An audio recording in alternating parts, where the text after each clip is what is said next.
Chapter 61. Genius 1 second. Remember, if you want to go? Sure, Net provides you with wonderful novels to read. Look at the people that he went out with. Just the ones that I know include the heads of the parent-teacher conference, the board of directors, and the society office. These are all people that he invited to raise the standards of the cold dinner party. Even Ming de Lao Xian is not qualified to be among them. Love Gobe Smalt said Netku, if you talk to him, just a few words will save you a lot of trouble.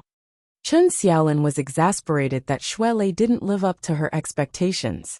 Shuelei also frowned. He really couldn't do such a thing. Without waiting for a winner to be decided between the two, Chun Weikan and the others returned to the hall after sending off the guests who raised the standards. Seeing that they were approaching, Chun Xiaolin secretly pushed Shuelei, reminding him to open the elevator door. Then, she walked up to them and smiled sweetly. President Chun. On the other side, Chun Xiaolin greeted the higher-ups of the Mutual Assistance Association one by one. Shuelei hesitated for a moment, but his feet didn't move. This caused him to fall behind a beat. In front of him, Chun Xiaolin turned around, and her face stiffened. Luonan saw that the situation was far from good, so he gave Shuelei a push. He himself stood at the entrance of the elevator, setting up a temporary waiting mode. By the time he raised his head, Shuelei had finally greeted the other side, but there was no more. It was mainly Chun Xiaolin who was holding the fort.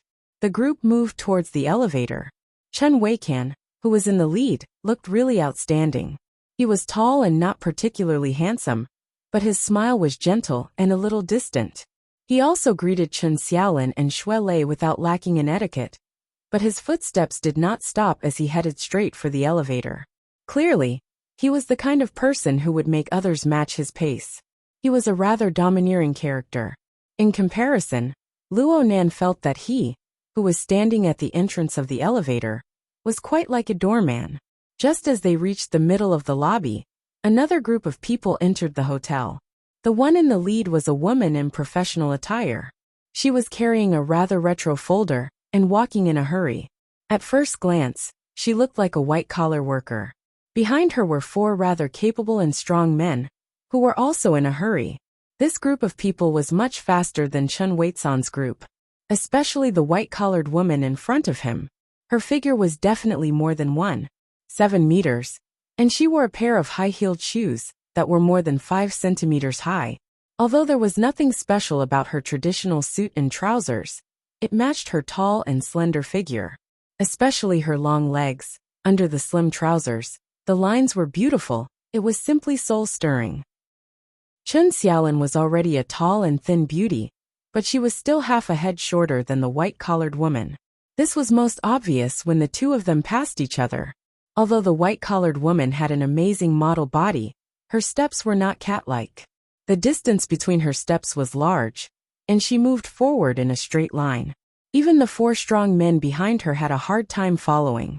When he got closer, he could see that the appearance of this white-collared lady matched her figure perfectly. Her silhouette was clear and solid like a sculpture, but there was a coldness that kept people away. In comparison, beauty was secondary.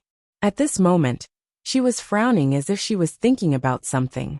She walked into the elevator and ignored everyone else. A few strong men followed behind him, and in the blink of an eye, they filled up half of the elevator. Well, Luonan had really become a doorman now. Chun Weikan was a bit stupefied when the white-collared woman walked by like the wind. Only when he saw the face of the white-collared woman through the lights of the elevator did he wake up from a dream. He called out in a probing manner, "Sis? Sister Fong?"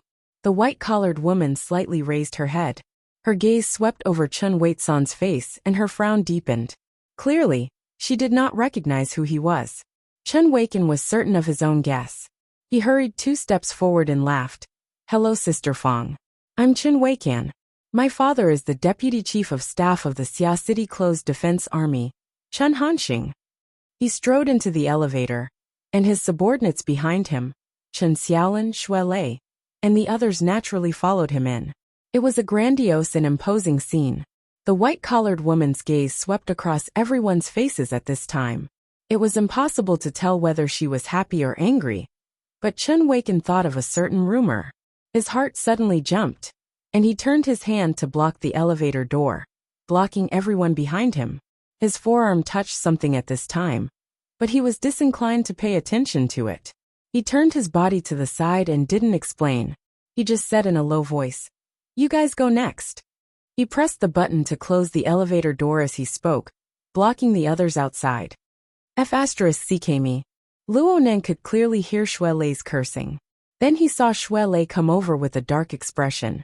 He wanted to press the elevator button, but there were two people in between. It took a bit of time, and by the time he arrived, the elevator had already gone up. He was a step too late no matter what. He looked at Chen Xiaolin again, and she was covering her chest with her hand. Chen Weikan had just extended his hand to block people, but he had bumped into her chest. This was a very disrespectful behavior. Of course, the elevator clearly could fit, but it was forcefully cut in two. This kind of behavior was even more arrogant. Xue Lei was a simple and honest person, but this didn't mean that he didn't have a temper. He didn't grab Chen Weikan, and his eyes glared at the higher-ups of the Mutual Assistance Society. His expression was quite unfriendly. If his tongue was handy, he would have started cursing right now. Those who were able to mix their way to the higher-ups of the Mutual Assistance Society, this sort of cross-society friendship society, were all shrewd people. They had a deeper understanding of Chen Weikan.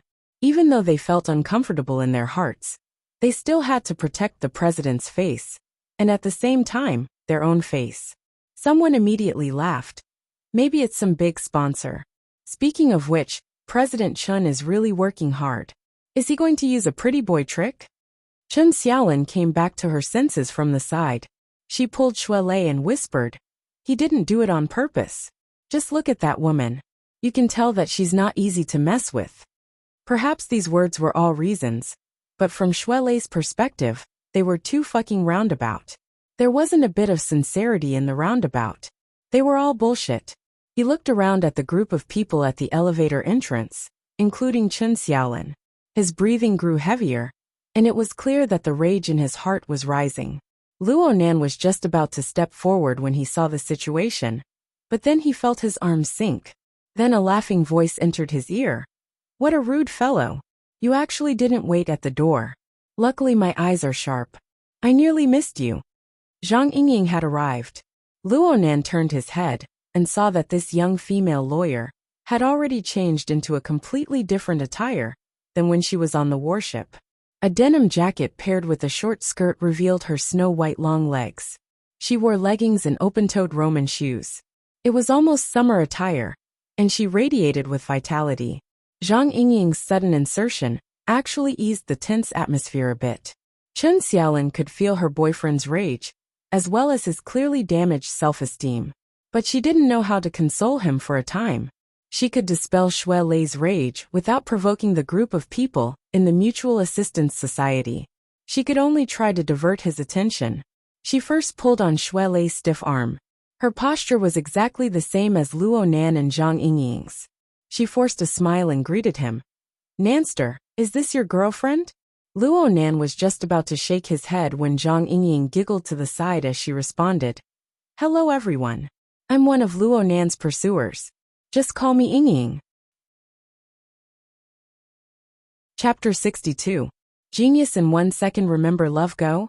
Speak Net, providing you with wonderful novels to read. Chen Xiaolin was confused by Zhang Yingying's completely unconventional words. Her current state of being laden with worries really wasn't suitable to deal with Zhang Yingying, who was quick-witted and ever-changing.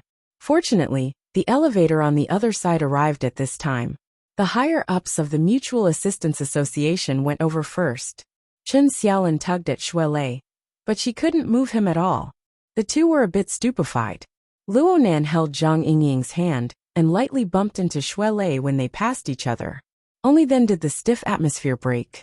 The group of people entered the elevator, but the atmosphere inside the elevator could be imagined. The only one who wasn't affected was Zhang Yingying. She pulled Luo Nan to the innermost part of the spacious elevator and intimately leaned against him. Her tall stature blocked everyone's line of sight. Come. Lower your head." How could Luo Nan allow himself to be pinched by her? Zhang Yingying's hand moved quickly right when he was frowning. She reached out and pinched his earlobe, stuffing something into his ear. Soon fine noises rang out. What's this? A built-in earphone? Examiner. The exam question. Okay. Actually, this toy is called the Hexa ear. The name isn't important, and the function isn't important. The important thing is that it's your entrance exam question. It can be very easy, or it can be very difficult. Zhang Yingying lowered her hand and raised it again. This made Luo Nan understand that the answer to this question would determine his position in the professional society. Oh, you guys are going to the 27th floor. There's a gathering? You're not paying attention, kid. Then the exam will end at the moment we arrive at the station. Do your best. What the hell are you doing for no reason? Luo Nan found it hard to remain calm. He looked at the floor display and saw that they had already reached the 15th floor. Moreover, it was freaking smooth. They didn't stop at all midway. They would arrive at the station in at most 10 seconds. How could Luo Nan have the time to think deeply? A trembling sound rang out on the mental plane. The heavily chained crow that was most worthy of his trust passed through his skull and swept past the foreign object in his ear. Without a doubt, the heavily chained crow was Luo Nan's highest achievement in his format. It was also the embodiment of his ultimate strength. As for the wraith sign that was transformed from a dark side of life form like the burning wraith, ability users should be more sensitive to it. Luo Nan instinctively avoided contact between the two. He didn't use the foremost position of the chain. At the same time, the external neuron maintained a state of readiness, ready to be connected at any time. After all, the first impression that this Hexa ear gave him was that of a built-in earphone, like a special electronic product. If the results of the exam weren't ideal, he would have to take it even if he had to cheat.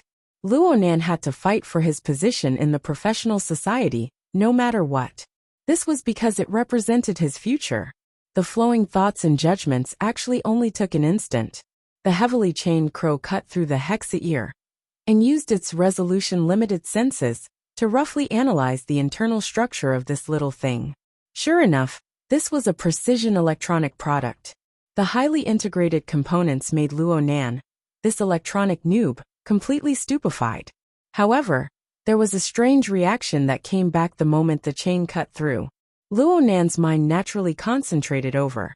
The fine noises by his ears were all blocked out.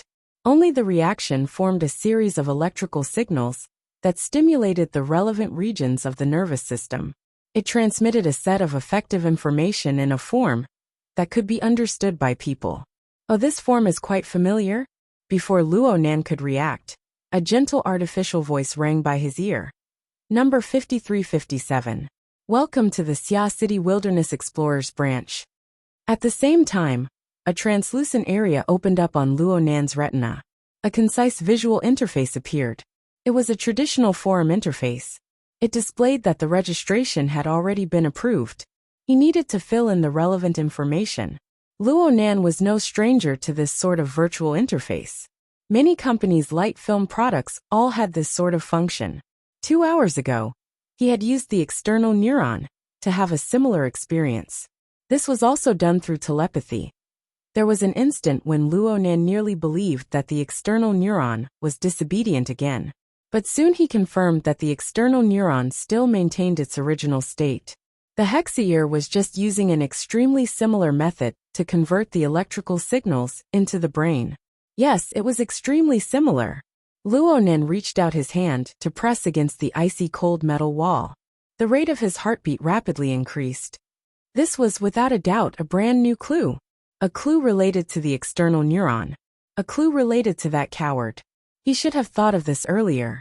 With his grandfather's research on the coward, he should have intersected with ability users to a certain extent. Oh my God.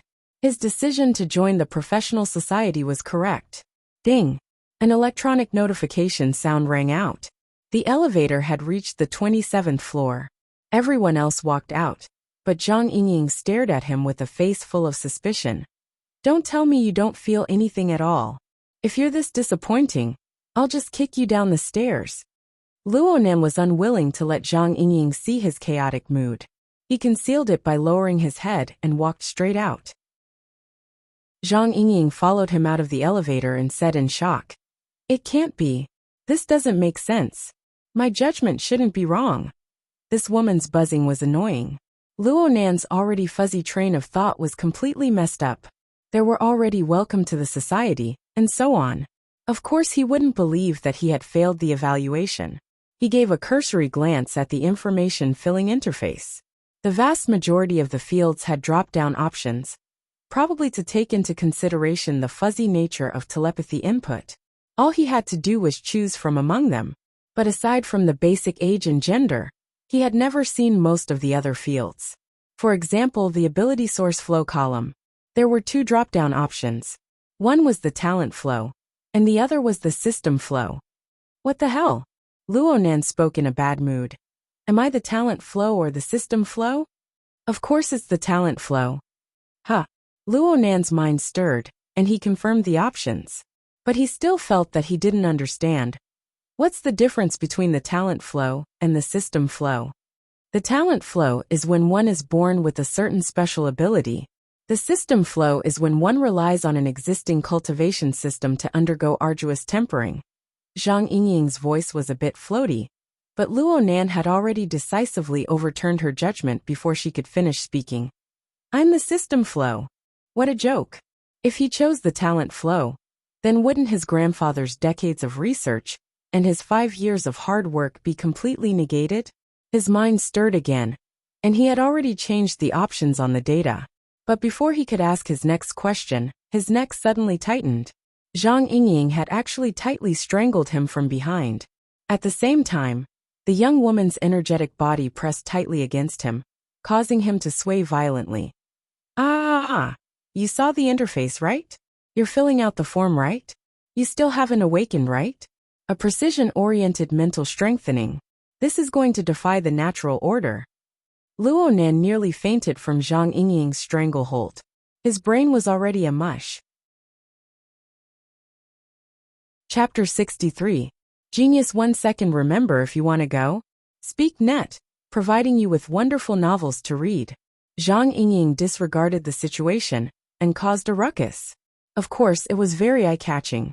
Shui Lei and the others, who were about to enter the banquet venue, turned their heads one after another. They couldn't hear what Zhang Yingying was saying, but they were all dumbfounded when they saw this scene. Luo Nan was strangled by Zhang Yingying, unable to make any movements. Zhang Yingying smiled and waved her hand to the front, strangling Luo Nan to a corner. Shui Lei and the others could only assume that the young couple had some private things to say. They glanced at each other, shook their heads, and entered the venue. After this interruption, the stiff atmosphere between Chen Xiaolin and Shui Lei continued to ease. The two found an opening and went to the other side to talk. Let go.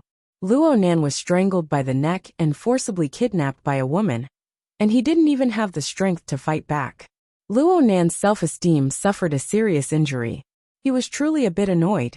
It was true that Zhang Yingying was a familiar person, but from his perspective, he and Zhang Yingying clearly weren't that familiar. Perhaps it was because she felt his mood, or perhaps it was because her own excitement had passed. But Zhang Yingying took the initiative to loosen her arm.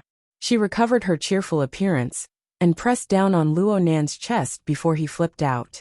I'm worried that you haven't figured out the situation yet. Are you sure you came to participate in this cold dinner party? Luo Nan was speechless for a time, but the anger in his heart only increased. He took a deep breath. Then why did you follow me to the 27th floor? Because I had to make a choice. Zhang Yingying had a self-confident appearance.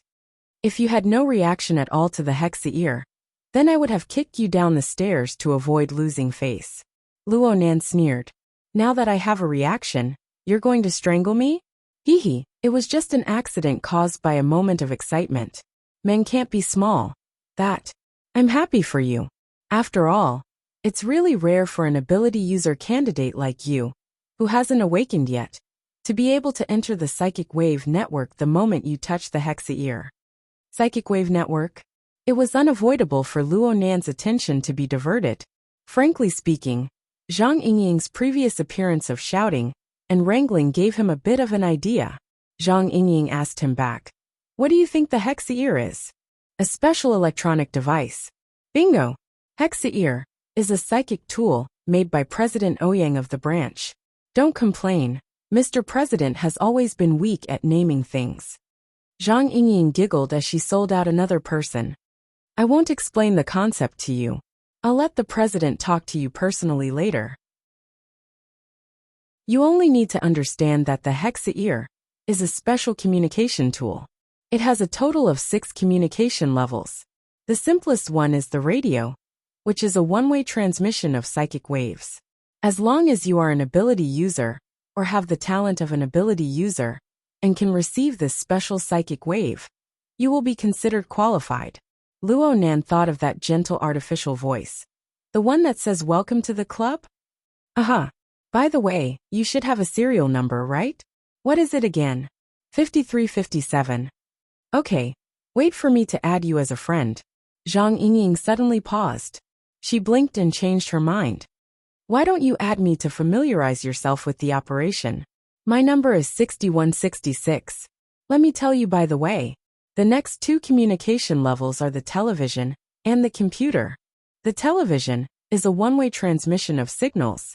It tests the ability user's mental senses and materialization abilities. We call it synesthesia.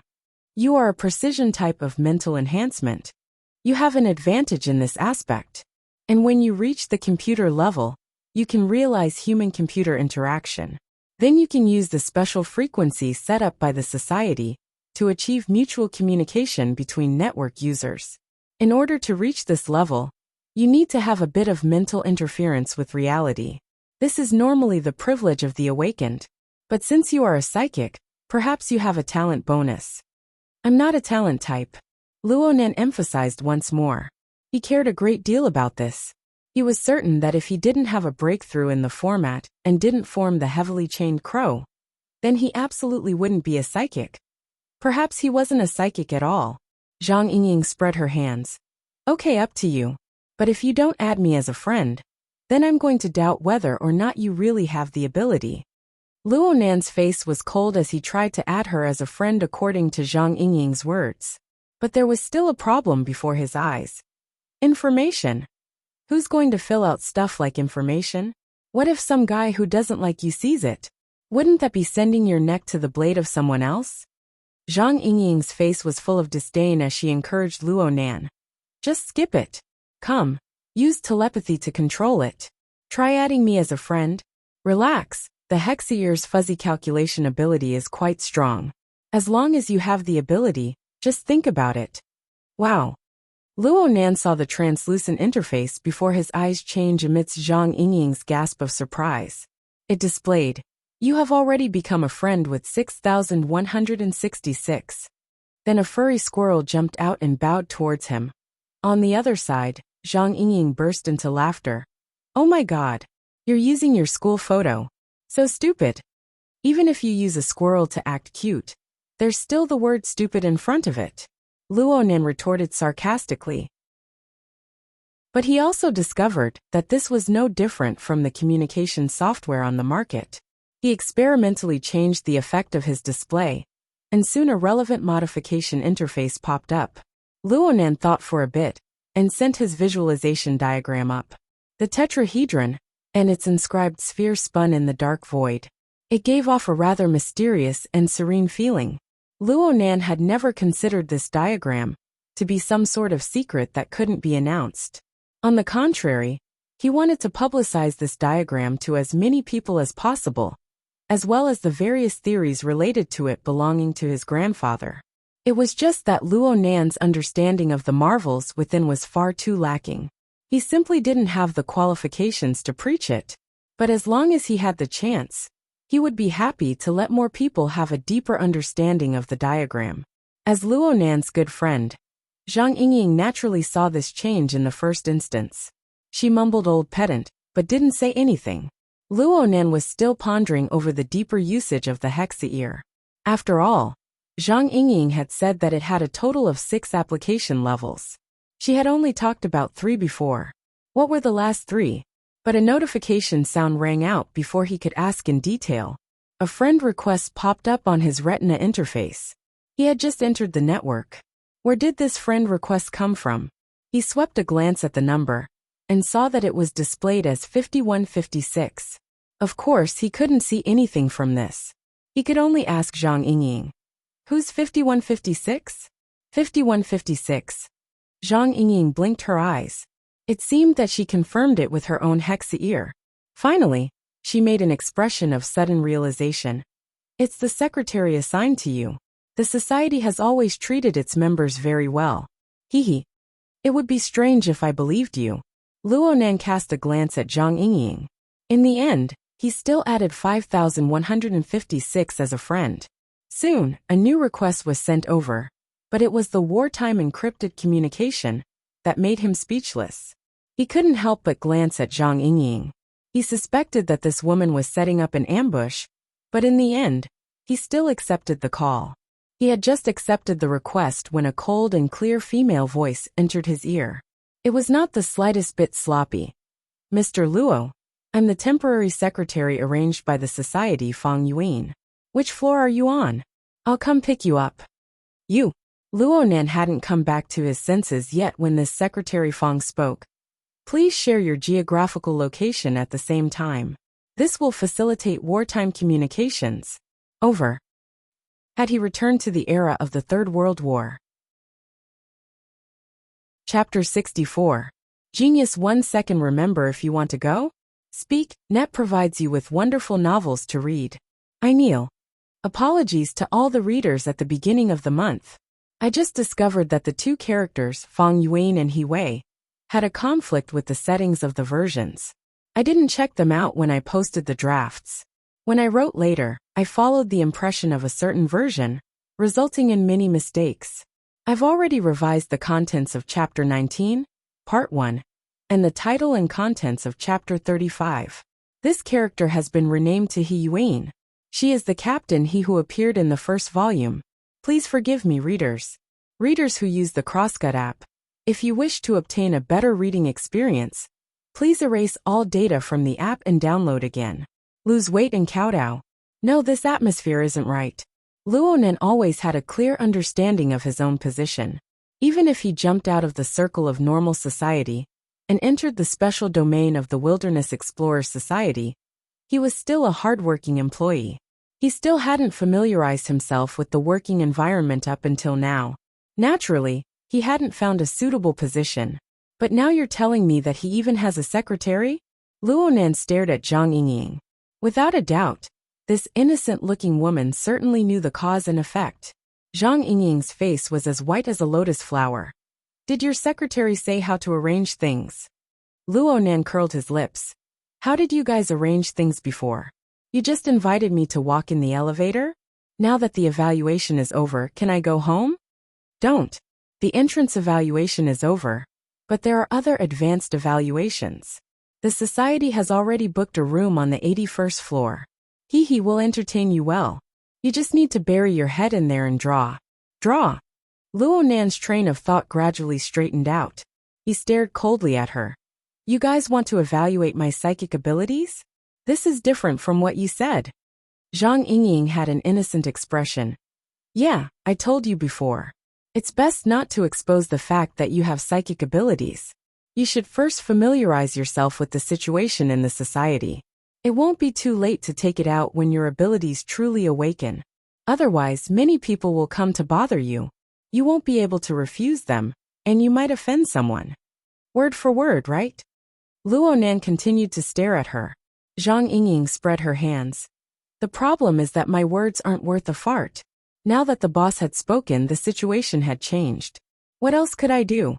I was going to explain it to you when we get there.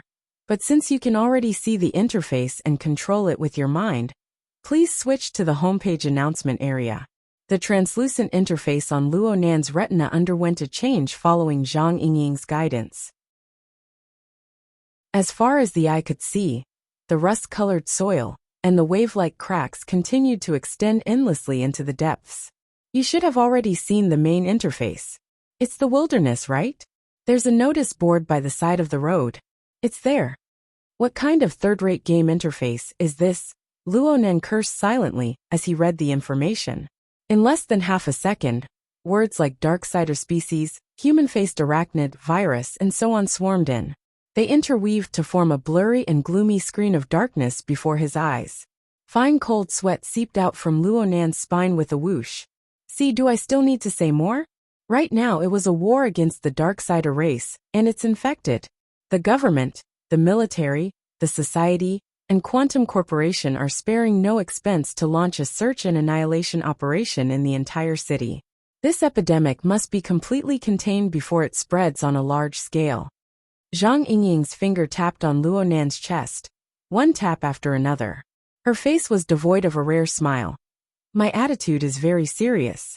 The society's attitude is also very serious. Every ability user, no matter if they're veterans or rookies, must contribute their strength when it comes to matters related to our safety.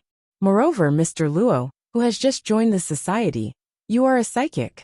For the current society, you are what we need the most precious resource. Luo Nan muttered. The most precious resource? Of course. Do you know how many psychics the society has right now?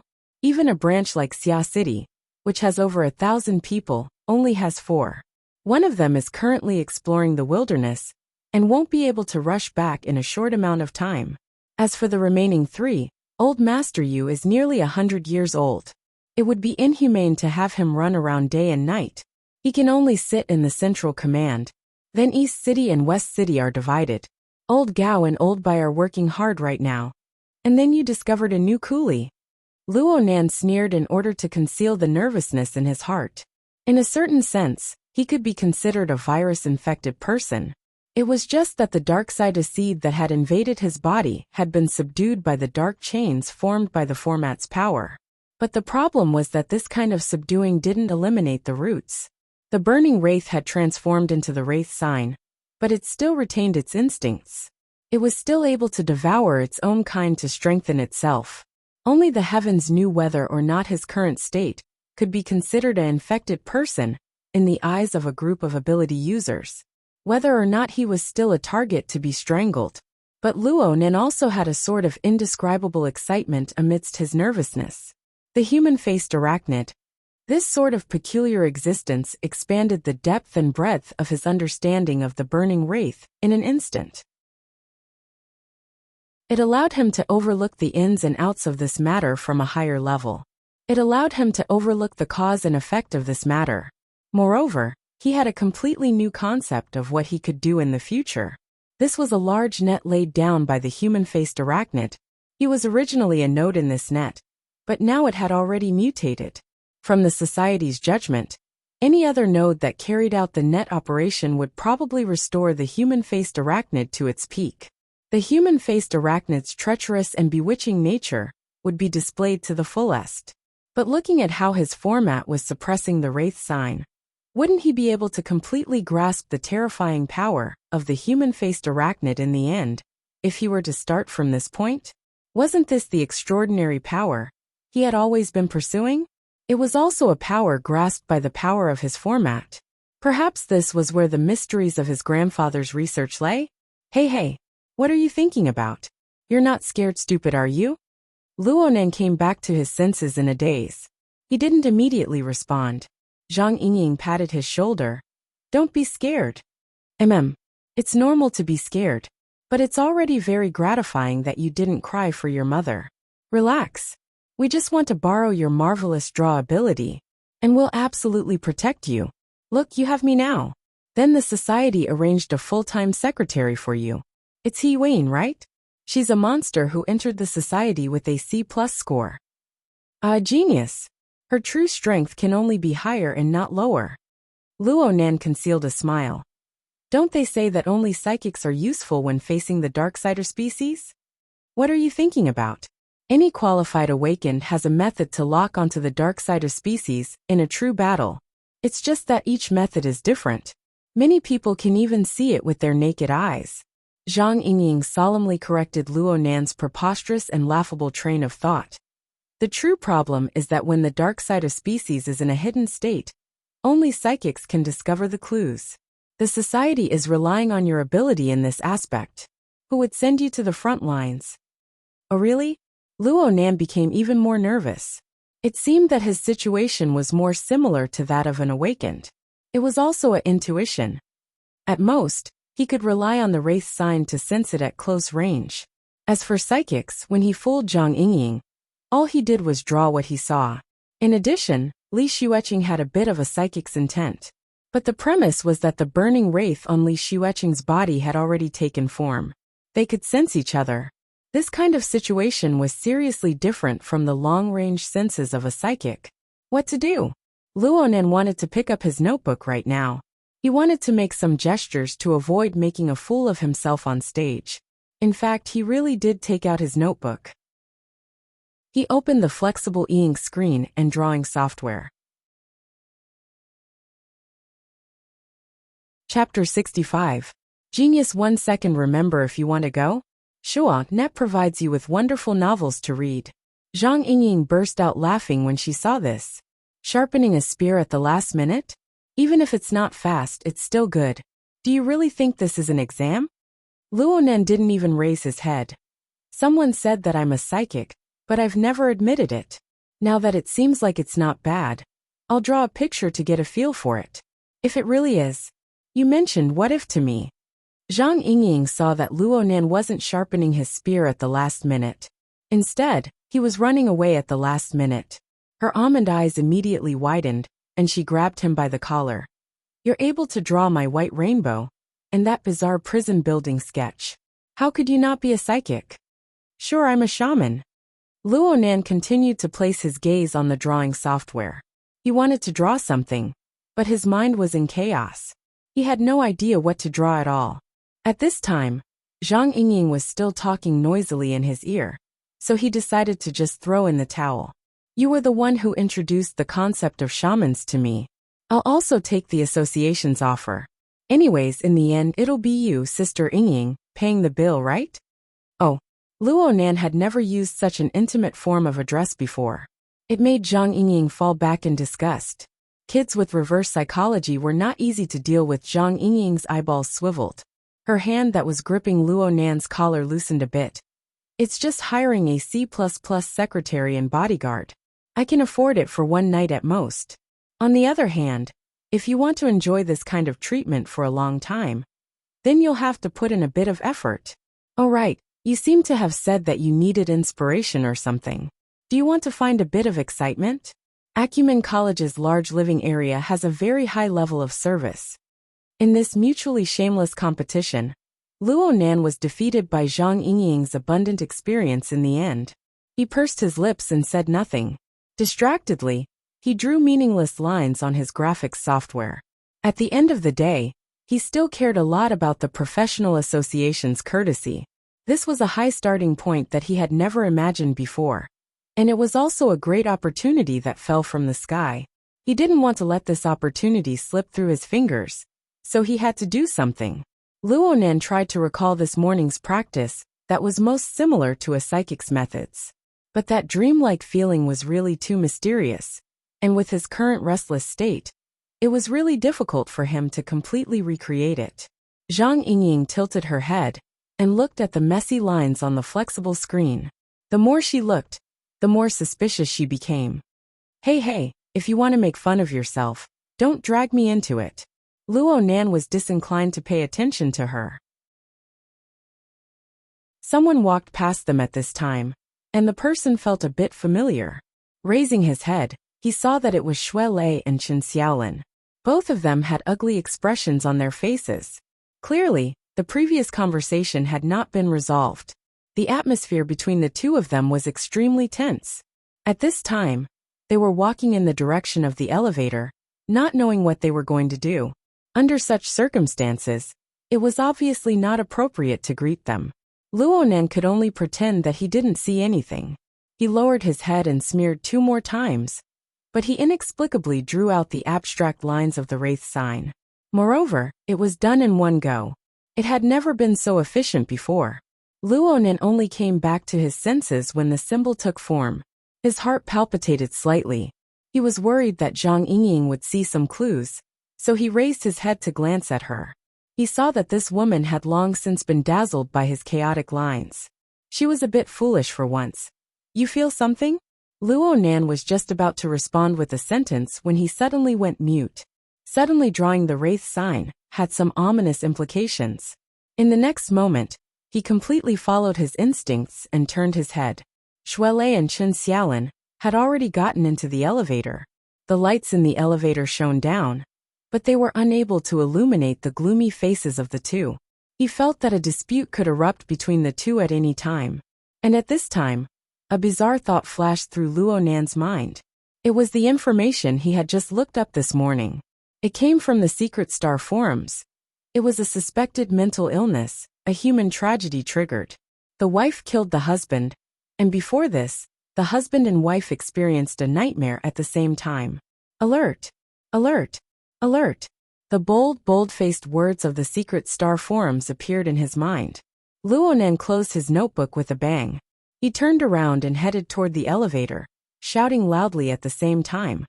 Shuelei! This loud shout was absolutely impulsive. Even Luo Nan found it a bit hard to continue after the shout left his mouth. He didn't know how to explain himself. But right at this moment, a trembling sound rang out on the mental plane. The heavily chained crow hummed. And most importantly, the wraith sign at the very front of the chain lit up with a dark red glow. Luo Nan's mind throbbed. But what immediately floated up in his mind was that he didn't know what to do. This was because the wraith sign's senses clearly came from two completely opposite directions. One was directly in front, and the other was directly behind. Luo Nan could clearly see what was happening directly in front of him. Right when Shuelei was staring at him in a daze, a ghost-like burning wraith appeared. Half of the wraith's body had sunk into Shuelei's shoulder. It was unknown whether it was being pulled out, or whether it was continuing to seep in. Reality and illusion interweaved. The strange scene of a human body and a wraith merging together made one's scalp go numb. And directly behind him, careful! Zhang Yingying's screech and the sharp whistling sound of tearing air rang out at the same time. The elevator door was already closing at this time. Luo Nan could clearly see a warped figure sticking to his body on the smooth metal door. The figure's shoulder exploded with blood. The blood sprayed out and landed on the side of Luo Nan's neck. And at the same time, Luo Nan's back violently shook. It was as if someone was pushing against him, causing him to fall forward. But the force was too great. In the end, Luo Nan's feet didn't touch the ground at all. He soared into the air and collided with the elevator door that had yet to close. The elevator door approached at high speed, and the gap between the doors slowly shrank. Luo Nan could roughly understand that he was probably being used as a tool to block the door. Then the elevator door opened to the two sides at this time. A figure staggered and fell to the side, smashing into a corner of the elevator. It was Chen Xiaolin. As for Shuelei, this big fellow who was being cut by half of the wraith was blocking the door. His simple and honest face even carried a bit of childishness. He was like an angry Vajra, and his thick palm chopped down at Luo Nan's face. Perhaps it was because of the haste, but Luo Nan didn't even have the time to stir up his negative emotions. Right now Luo Nan was actually quite calm. In the blink of an eye, Shuelei's palm cut past Luo Nan's ear. He grabbed Luo Nan's shoulder and pushed down lightly. Luo Nan instantly broke free from his suspended state. He involuntarily tumbled and fell into the corner of the elevator, in the same direction as Chen Xiaolin. Luo Nan's field of view spun as he tumbled, but the heavily chained crow drove the wraith sign. The entire surrounding environment of the elevator was mapped into his brain. At the same time, an angry roar rang out beside his ear. Shuelei had already collided with the shadow that had pounced into the elevator. It looked like Shuelei wanted to knock the person out of the elevator. But the opponent's momentum was far too strong. Shuelei's majestic body was actually completely unable to resist. His entire body fell backwards, smashing heavily into the back of the elevator. From Luo Nan's senses, it seemed as if the entire building was swaying. Chapter 66. Genius in 1 second. Remember love go away? SpeakNet, providing you with wonderful novels to read. The swing of the elevator was quite intense. Perhaps the violent vibrations had caused some kind of circuit failure, but the elevator doors didn't even close. The entire elevator suddenly sank down, sinking no less than half a floor. Zhang Yingying, who had rushed up from behind, was nearly crushed to death in the intertwining cracks of the elevator. Fortunately, she was able to make an emergency stop, narrowly avoiding disaster. But she looked at the sealed entrance and stamped her feet in anxiety. The elevator soon came to a stop. This sort of maglev elevator floated within the magnetic passageway. The moment the elevator's swing exceeded the safety line, it would automatically activate its mechanical lock and fix its position. This also meant that the elevator would become a sealed space for a short period of time. Luo Nan and Chen Xiaolin didn't have the ability to fight. Their fates would be decided by Xue Lei and his enemy, who were currently entangled together. Xue Lei's face flushed red. The man wearing a black suit in front of him was a size smaller than him, but the strength the man displayed was far above his own. Xue Lei's internal organs felt as if they had been flipped upside down after receiving a frontal attack. Even breathing was difficult for a few seconds. What was even more bizarre was that the other party clearly had a serious wound on his shoulder that tore through his flesh and bone. His face didn't have any distinctive features, but it was so apathetic that it made one's heart go cold. His exertion of strength wasn't affected at all. Right now, the two's arms were pressed against each other, and their legs were apart. Their entire bodies were entangled together. Xue Lei was just about to use a wrestling method to seize back some of the initiative, but he saw his enemy open his mouth, revealing dense white teeth, and directly bite at Xue Lei's throat. Xue Lei grunted and relied on his height to smash down with his head. His forehead collided with the enemy's face, blocking this vicious beast-like bite. It was reasonable to say that Xue Lei's choice was brave and correct. The position of his collision was also advantageous. But the other party was clearly bleeding from his nose and mouth, yet it was as if nothing had happened. Xue Lei's head was dizzy, and in the end, it affected his body's exertion of strength. His feet floated slightly, and just as he was about to cry out in his heart, his whole body was lifted off the ground by the brute force of the other party. Then, the world spun around him, and he fell heavily on the metal floor with a hollow sound. This time, he almost threw up his heart and lungs. However, years of arduous training came into play. The instant Xue Lei lost his balance, he almost instinctively twisted his legs, and in the end, he still managed to trip the enemy. Taking advantage of this gap, Xue Lei's majestic body contracted at an unbelievable degree, and then bounced up again. Just as the enemy was about to pounce on him, Xue Lei took advantage of the momentum to deliver another headbutt. This time, it was from the bottom up, hitting the enemy's chest. After 2 consecutive tremors, Xue Lei and the enemy were pushed back at the same time, hitting the metal inner wall behind them.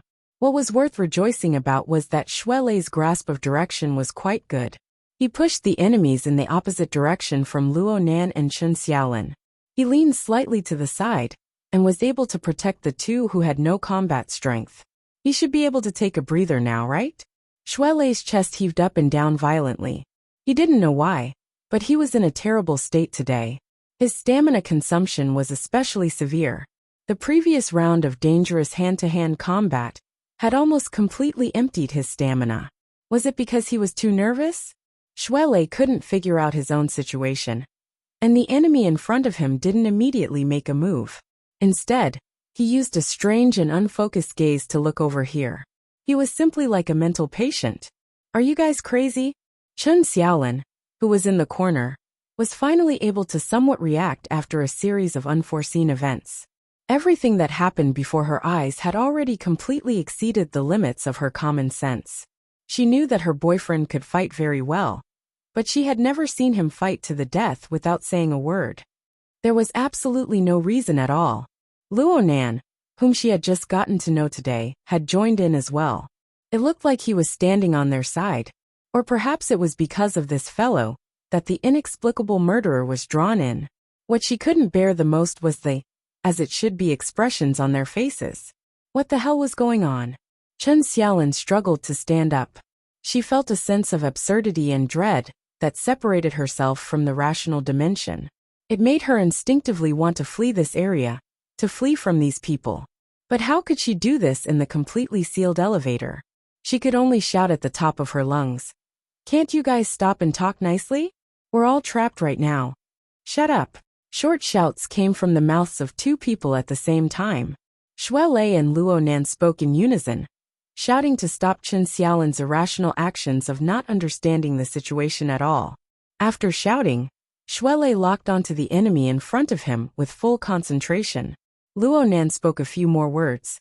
"Senior sister, please calm your emotions, okay?" As he spoke, he turned his face to face Chen Xiaolin from all sides. Chen Xiaolin was stupefied for a moment.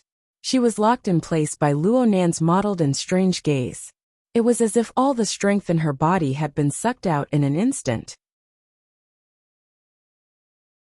She leaned against the corner of the elevator, her mind a field of blankness.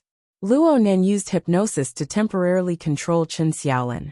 Then he raised his head to look at the upper part of the elevator. Shui Lei's attention was on the formidable enemy before him. But Luo Nan's attention was on an even stranger level.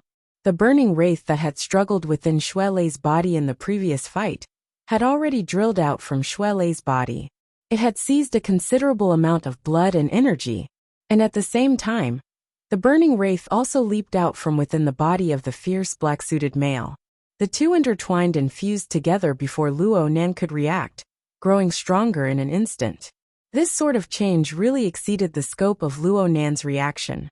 Luo Nan also wanted to resolve this problem. The heavily chained crow had already been released, and the wraith sign was glowing. But it didn't display the crushing superiority of the previous few times. It even displayed a bit of caution and conservatism. This was because the burning wraith that had just fused together in the elevator was the most powerful one Luo Nan had ever seen. Even the one Luo Nan had once controlled, to turn the military transport ship upside down, seemed to be somewhat inferior. The appearance of the burning wraith's body was even more similar to the appearance of the human-faced arachnid from the R&D district. Luo Nan saw the information from Quantum Corporation and confirmed a step further. The burning wraith's body was indeed like a hybrid between a human and a spider. To be more precise, it was a giant spider that was clinging onto the back of a human. Half of its body was fused into the human's body. The two shared the same head. It was ugly and demonic. The wraith floated in midair. Actually, it was still using a strange method to endlessly absorb the energy from Shui Lei and the black-suited male. Shui Lei's symptoms of being easily fatigued actually came from this. His opponent was actually more or less the same. Through the senses of the wraith sign, Luo Nan was able to estimate a few things on a deeper level. The current burning wraith had already devoured at least 10 or more of its own kind to display this sort of form. In other words, purely in terms of quantity, it was several times stronger than the wraith sign on Luo Nan's side. Luo Nan couldn't help but sigh at his own naivety as he thought about the hunting thoughts that had just existed. This was the rhythm of being devoured by the enemy.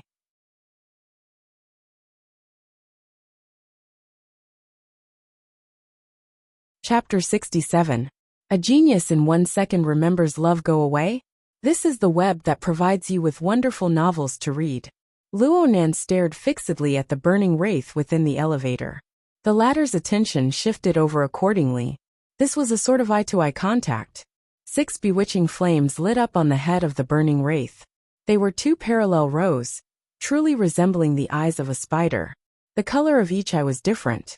They were divided into 6 colors: dusky yellow, dark red, light gray, ghostly green, deathly white, and jet black. Each dot was extremely small, but the color of each dot swayed back and forth. It was bewitching and strange, making one dizzy. Luo Nan looked over and many muddy and chaotic thoughts arose from the bottom of his heart. His entire mood swelled with irritation. He wished he could smash something to vent his emotions. Fortunately, the heavily chained crow trembled as its vibrating sound swept over, suppressing these inexplicable emotions and distracting thoughts. The demonic eyes of the burning wraith flickered and changed, clearly noticing Luo Nan's heavily chained crow. Of course, there was also the wraith sign that flickered at the very front. In Luo Nan's eyes, its first action was to assume a pouncing posture. This was no different from the reaction of its kind in the school's medical department this morning. Luo Nan also assumed a defensive posture, preparing to give it a painful head-on attack. However, this burning wraith didn't actually pounce over.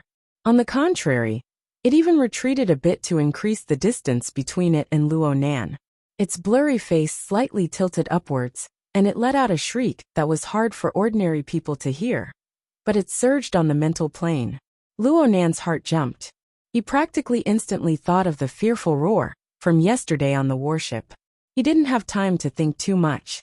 The heavily chained crow hummed as it broke through the air, striking directly at the burning wraith. But the enormous wave of the mental attack came even faster. When the heavily chained crow touched the burning wraith, Chen Xiaolin behind him had already let out a shriek. Her emotions of fear burst forth, and her entire body crashed into the inner wall of the elevator. She wanted to find a way to escape, but she simply didn't have any opportunity to do so. Her entire body stiffened, and her eyes slightly bulged out from fear. A dark red bloody light soared from her body, shooting straight at the burning wraith. She instantly became dispirited and fainted as the bloody light broke out from her body. Luo Nan was truly unable to obstruct this sort of incorporeal method. He himself needed to rely on the suppression of the heavily chained crow in order to stabilize his mind and his surging blood and energy. And the chains that traversed through the air seemed to have been affected by the main body. They lost their previously all-conquering strength and stopped outside the burning wraith, trembling. At that moment, the effect of fear roar was far from over. In the elevator, the black-suited male, who was obviously under the control of the burning wraith, let out a short roar, and once again pounced towards Shuelei. Shuelei was obviously affected by Chen Xiaolin's scream. His body trembled, causing him to lose the initiative. However, he did not show any signs of weakness. He mustered all his remaining strength, and with a low roar, he pushed forward. Both sides once again clashed head-on, and this time, Shuelei only took half a step back. He took a punch, and at the same time he returned an elbow. For the time being, he did not seem to be at a disadvantage. But Luo Nan wasn't happy. This was because he could already see that the intense combat and the surging emotions were the best catalysts. It caused the blood and energy of the two to transform into a long line of bloody light, endlessly pouring into the burning wraith in the air. Such a method of drawing blood and sucking marrow was more than 10 times more tyrannical than the spore environment of the simmering over a small fire from before. The burning wraith's ability to interfere with reality had already exceeded his imagination. Luo Nan suspected that if he continued to suck like this incorporeal wraith, which only existed on the mental plane, would be able to completely materialize from incorporeal and appear on the material plane. And what made him most vigilant was the opponent's calm attitude. The burning wraith had actually controlled its devouring instincts. It did not directly pounce forward, but instead increased its own strength to the greatest limit to increase its chances of victory. This could already be called an intelligent judgment. Sure enough, the name given by Quantum Corporation, human-faced arachnid, was the most appropriate name for this monster that was endlessly approaching a complete body. This was a savage and cunning hunter. It used every method to weaken its prey and strengthen itself. It was really hard to imagine just what kind of power its complete body would have. Luo Nan knew that the situation was becoming more and more unfavorable. With the support of Shuelei and the black-suited male, the power that the human-faced arachnid was able to grasp was rising with the tide. Luo Nan's heavily chained crow continued to attempt to penetrate through the incorporeal body of the arachnid. The wraith sign at the front was also doing its utmost to devour all the energy it could reach. But there was always a faint layer between them. After a few penetrations and disturbances, the core of the human-faced arachnid remained majestically motionless. Moreover, it continued to strengthen endlessly. Right now, the human-faced arachnid's main focus was still on strengthening its body.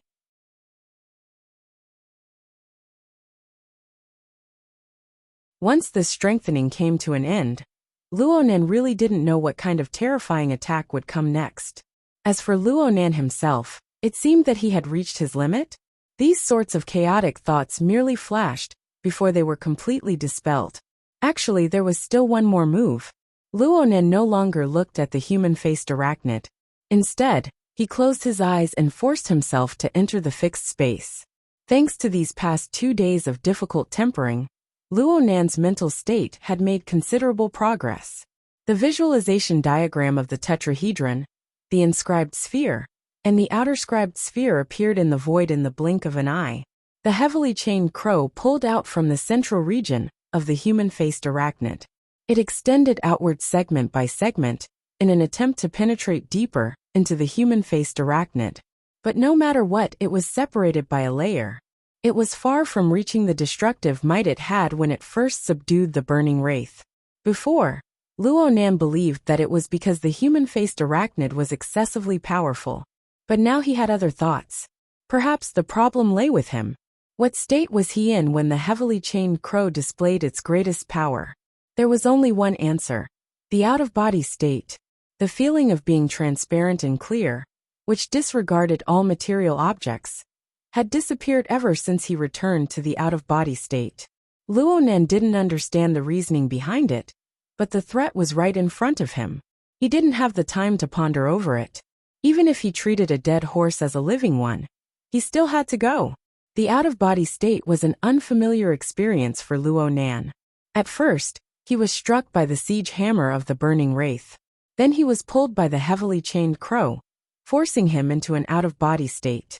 Now he had to take the initiative and continue his train of thought from back then. He transmitted the relevant thoughts through the heavily chained crow to the wraith sign. A marvelous vibration was transmitted back, instantly washing over his entire body. This time, Luo Nan's senses were even clearer. He clearly touched upon an incorporeal membrane. Originally, he didn't have the strength to break it, but under the pull of an external force, the internal and external attacks intersected. A hole instantly split open in this membrane. He immediately lost his bindings and floated up. Luo Nan's eyes were still closed, but his senses on the mental plane were completely opened. And at this moment, he met the peerlessly bizarre gaze of the human-faced arachnid.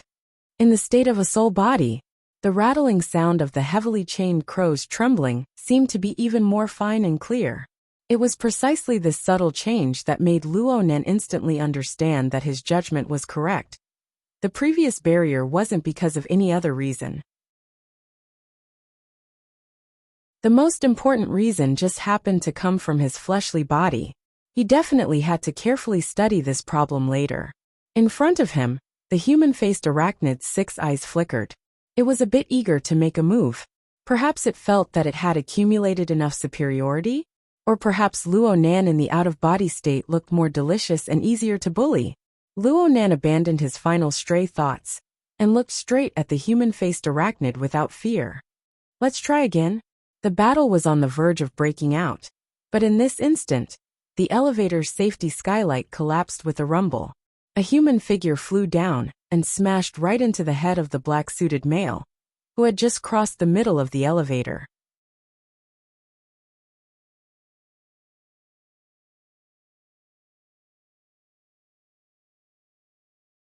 Chapter 68. Genius 1 second. Remember if you want to go? Net provides you with wonderful novels to read. By right, the black-suited man's reaction was considered fast. Even when he was fighting with Shuelei, he still managed to twist his body to dodge. The problem was that the elevator compartment was only so big. Shuelei had to use a small portion of the compartment in order to protect Luo Nan and Chen Xiaolin, who were behind him. The space left for the black clothes was very little. In the end, he still had to use his arms to block. With a bang, the metal plate smashed onto the shoulder of the black suit. The predicted huge force had completely disappeared. The light metal plate was directly deformed. He had exerted force at the last moment, and had even used the wrong amount of force. No matter how fierce the black suit was, he could not help but fall into a state of paralysis. Seeing the opportunity, Shuelei threw a punch without caring about anything else.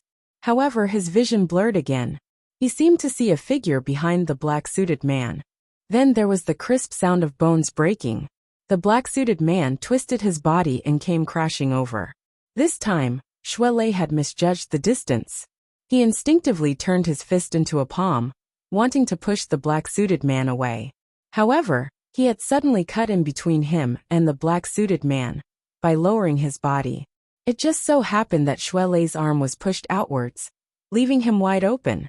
His opponent's palm went up and struck his chin, sending a tremor into his brain.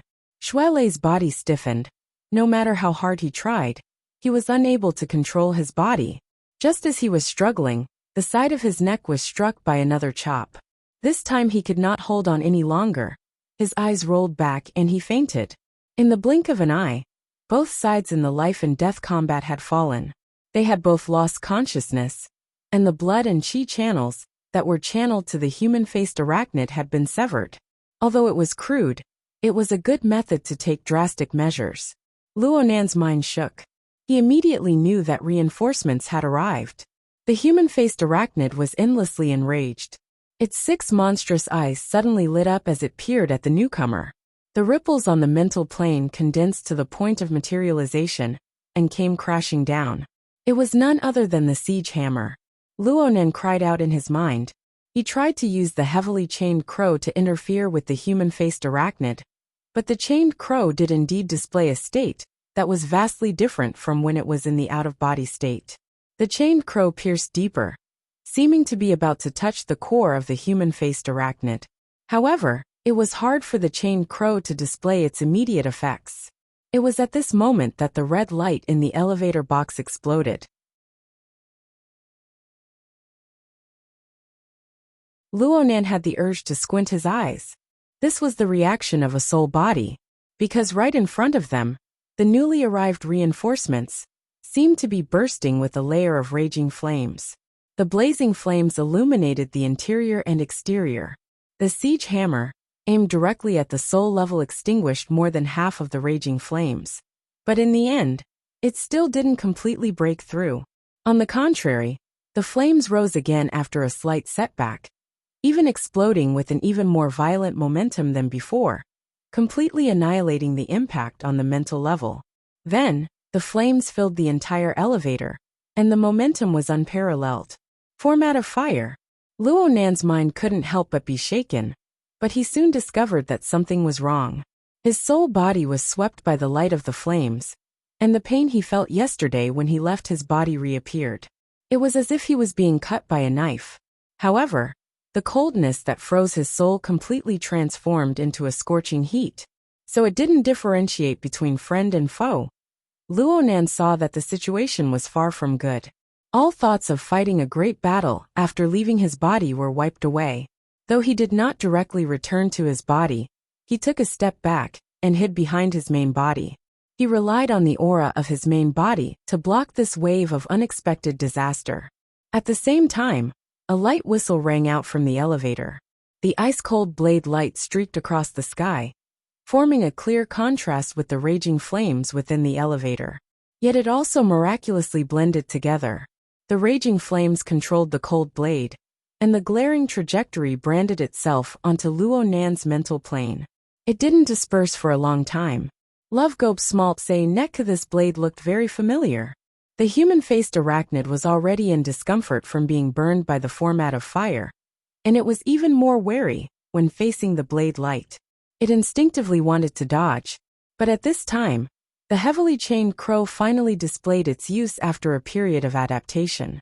The chains suddenly snapped straight, and the chain body that was already pointing straight at the core of the human-faced arachnid radiated a myriad of fine threads. Though it lacked a bit of irresistible momentum, no matter what the human-faced arachnid wanted to do right now, it was able to carry out some interference and suppression. It was enough for the human-faced arachnid to slow down by a bit. The blade light tore through the air, and instantly tore a wound through the body of the human-faced arachnid's phantom. Everything it passed through turned into nothingness. The human-faced arachnid hissed once more, but this time it was a miserable shriek. Before the shriek had even finished, the demonic body that was about to condense into substance actually exploded with a rumble. It transformed into countless dim rays of light that penetrated through the elevator box and dispersed in all directions. There was still this move. Luonan was greatly surprised. He could feel that the human-faced arachnid hadn't received any fatal injuries. The only reason it had disintegrated was for the sake of fleeing for its life. Who would believe this sort of judgment without a certain amount of intelligence? The heavily chained crow withdrew. With the wraith sign at the front, he felt that the human-faced arachnid had instantly disintegrated into chaos. He felt that the wraith sign had torn off a piece and devoured it in an instant. Luonan didn't carefully experience it, but he didn't want to delay any longer. His soul body threw itself into his body, returning to his body, and he opened his eyes. From his angle, he just happened to see the swift and fierce blade light return. In the end, it seemed to shrink back into the sleeve. Only the heavens knew that with such a close-fitting cut, there was no space to hide the blade's edge. Luonan couldn't help but size up the figure in detail. This figure looked a bit familiar. This is... Luonan opened his mouth to speak, but a wave of dizziness suddenly assaulted him. His body leaned back, pressing against the inner wall of the elevator. The ice-cold metal surface was soon heated up by his body temperature. Sure enough, the out-of-body technique was a very dangerous move. The consumption was enormous. The soul body had to bear a portion of the attack, and the fleshly body had to bear the brunt of it in the end. Speaking of which, he hadn't even eaten dinner today. He was already very hungry, but right now this feeling of being very full. What was going on?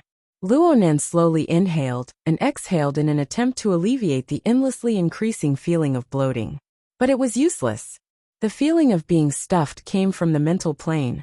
It was like the wraith sign had taken a bite and forgot to measure how big its stomach was. It had been stuffed by the human-faced arachnid's gift.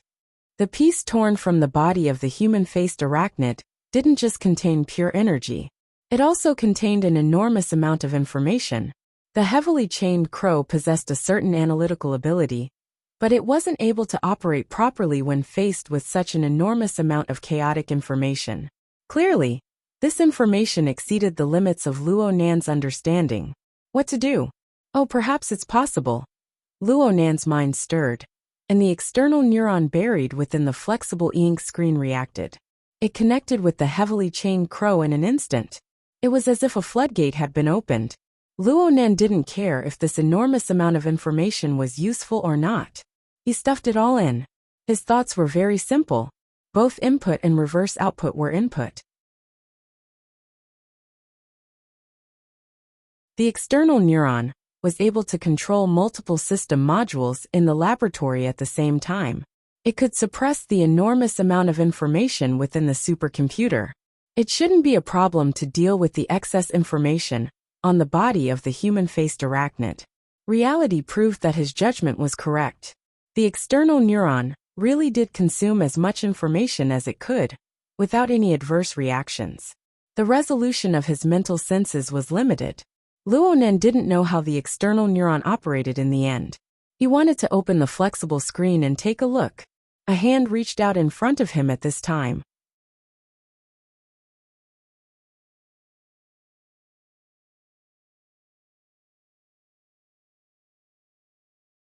Chapter 69. Genius 1 second. Remember if you want to go? This is the web that provides you with wonderful novels to read. The hand that was extended in front of him was slender and spotlessly white. The cold and hard contours of the joints revealed a different meaning.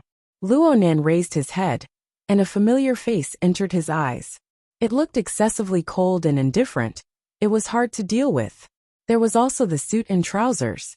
There was a considerable contradiction with the memories of a dozen seconds ago, where the blade light had crisscrossed. You are He Yuan, your temporary secretary. I'm very sorry, Mr. Luo. I came late. Right, her surname was also He. Luonan finally confirmed. Wasn't this the white-collared woman he met in the hotel lobby before? She was the one who made Chun Weikan of the Mutual Assistance Society call her sister He. He had even been this person's doorman. But today, this sister He had become his secretary. There seemed to be quite a large difference between the rules of the world of normal people and the world of ability users. It seemed to be more advantageous to him. He Yuan's eyes drooped slightly at this time. Her temperament was a bit different from the cold and proud face in his memories. Only now did Luonan realize that this person's gaze was far too fierce. When she intentionally or unintentionally concealed this characteristic, the impression she left behind was a thin and quiet person. Of course, she was also extremely beautiful. It really was good to have a secretary like this. A tiny sprout of vanity sprouted in his mind, but it was immediately uprooted. Luonan didn't forget Zhang Yingying's introduction of the situation. This was probably the special period of the human-faced arachnid's rampage. This was the embodiment of the value of psychics. If he really took this for granted, he would probably be sent to the Wilderness Explorers Society's joke wall. He would be forever remembered. All sorts of thoughts flashed through his mind in an instant. He Yuan's hand was still placed in front of him. Luonan's mind spun a bit before he reacted. He reached out and clasped her hand. When he truly touched her hand, he felt that He Yuan's hand was indeed as cold and hard as it appeared. Many of her fingertips and joints were covered in calluses. In comparison, Luonan's own palm was like that of a young master, who had never experienced the baptism of wind and frost. It was a bit too soft.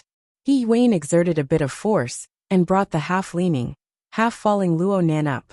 She pulled her hand out, but she still supported him. It was as if she was afraid that Luonan would fall again. Actually, Luonan really wanted to tell her that he was just a bit hungry and a bit full. His body was fine, but when he thought about it again, he felt that this statement was no different from a lunatic. He changed the direction of his words and pointed at the unconscious Shuelei. Is he okay? This is my friend. He saved me just now. Luonan was really worried that He Yuan would treat Shuelei as an enemy and dispose of him. She's just temporarily unconscious. She'll wake up when her qi and blood rush through the bottleneck. But the other lady is a bit more troublesome. She may need to be hospitalized for observation, and a psychiatrist will be arranged. Wait a moment. As He Yuan finished speaking, she lightly pressed her ear. She should be communicating with someone through the hexa ear. Luonan didn't feel that he was being left out. He took this opportunity to continue sizing up and evaluating his secretary. He Yuan's eyebrows were locked by habit when she conversed with others. It should be said that Luonan had never seen her truly smile and relax. It was as if she was dissatisfied with everything, including herself. Perhaps it was because of this, coupled with her illustrious background, that she always gave people a great sense of oppression. Luonan wasn't a stranger to this feeling. He was normally like this as well. The experiment of restoring his grandfather's notebook had already consumed nearly all of his energy. The abstruse theories and extremely high operating standards made him constantly doubt whether or not everything he did was perfect. Whether or not he met the requirements, the pressure was always there. Naturally, it was hard for him to be happy. It was just that Luonan didn't have an illustrious background, so he couldn't form external oppression and the like. He could only appear more introverted and gloomy. Such a powerful woman lived under pressure all the time. This world was much more difficult than he imagined. Luonan shook his head as he inexplicably felt a bit emotional. He didn't know why he suddenly felt a bit melancholic. A second later, he discovered that the ground beneath his feet seemed to still be shaking. The elevator had already returned to its calm state, so the shaking could only come from the outside. He subconsciously asked, "Another earthquake?" "No. It's just a pointless venting after a failed operation." He Yuan actually responded. She then pressed the elevator's floor button and selected the 81st floor. The elevator trembled slightly before returning to normal. It slowly started to ascend. Luonan reminded. Zhang Yingying is still on the 27th floor. She's already been called up. Luonan blinked his eyes. He was already unable to make sense of the society's arrangements and corresponding logic. Zhang Yingying, that unreliable woman, had said a few words that were filled with misleading information. And no matter how he looked at it, He Yuan was much more serious than Zhang Yingying. "Can you tell me what's going on right now? I remember that I only came here to participate in the entrance assessment." He Yuan raised her head to look at him. "Assessment?" Luonan felt no pressure selling Zhang Yingying. "I just submitted my application to join the society this morning. Then Zhang Yingying notified me to come here to participate in the assessment, and I've already passed. Then you guys told me that the dark side of life form, called the human-faced arachnid, is wreaking havoc right now. The society really needs psychics. They even gave me a secretary. There's nothing wrong with the above, right? He Wayne frowned in response. You only learned about the human-faced arachnid when you arrived at the hotel? What's the specific content of the operation? Content? Luo Nan was stupefied. Then he discovered that he seemed to have sold out Zhang Yingying in an instant. Sold out well. Luo Nan had a whole new understanding of Zhang Yingying's degree of unreliability in an instant. He Wayne shook her head. Even if I told you the content, it would be meaningless. It's a complete mess. Was she talking about the society? Right when Luo Nan was bewildered, He Wayne sent him a message through the hexa ear. Please enter the encrypted channel. Adjust to war chess mode. Luo Nan moved according to her words, and the translucent interface of his visual membrane opened up once more. At this time, he discovered that 7 or 8 blood-red warnings had appeared in the encrypted wartime communication channel. They all came from He Wayne, and the time was right before and after the incident. And Zhang Yingying had also sent out several messages over the normal communication channel. However, Luo Nan had been completely engrossed in the human-faced arachnid at the time. He actually didn't notice it at all. He Wayne gave him a reminder at this time. Mr. Luo should pay attention to the Hexaear's information as much as possible.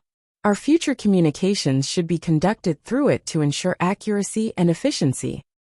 I'm okay, but I think I got disconnected just now. He Wayne's eyebrows tightened a bit. It was my negligence. Mr. Luo may be able to realize the third level of communication, but in the end, you aren't an awakened. Once you enter a tense situation, it will be very hard to balance everything. I hope that Mr. Luo can take a certain amount of time to do emergency training to avoid a situation where your communications are disconnected.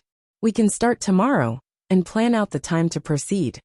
Luo Nan didn't respond immediately because the structural diagram of the Limestone Water Village pub had already appeared on his retina. There was an eye-catching moving logo on it.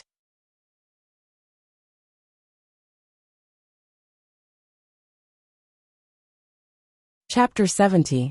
A Genius in 1 Second. Remember love?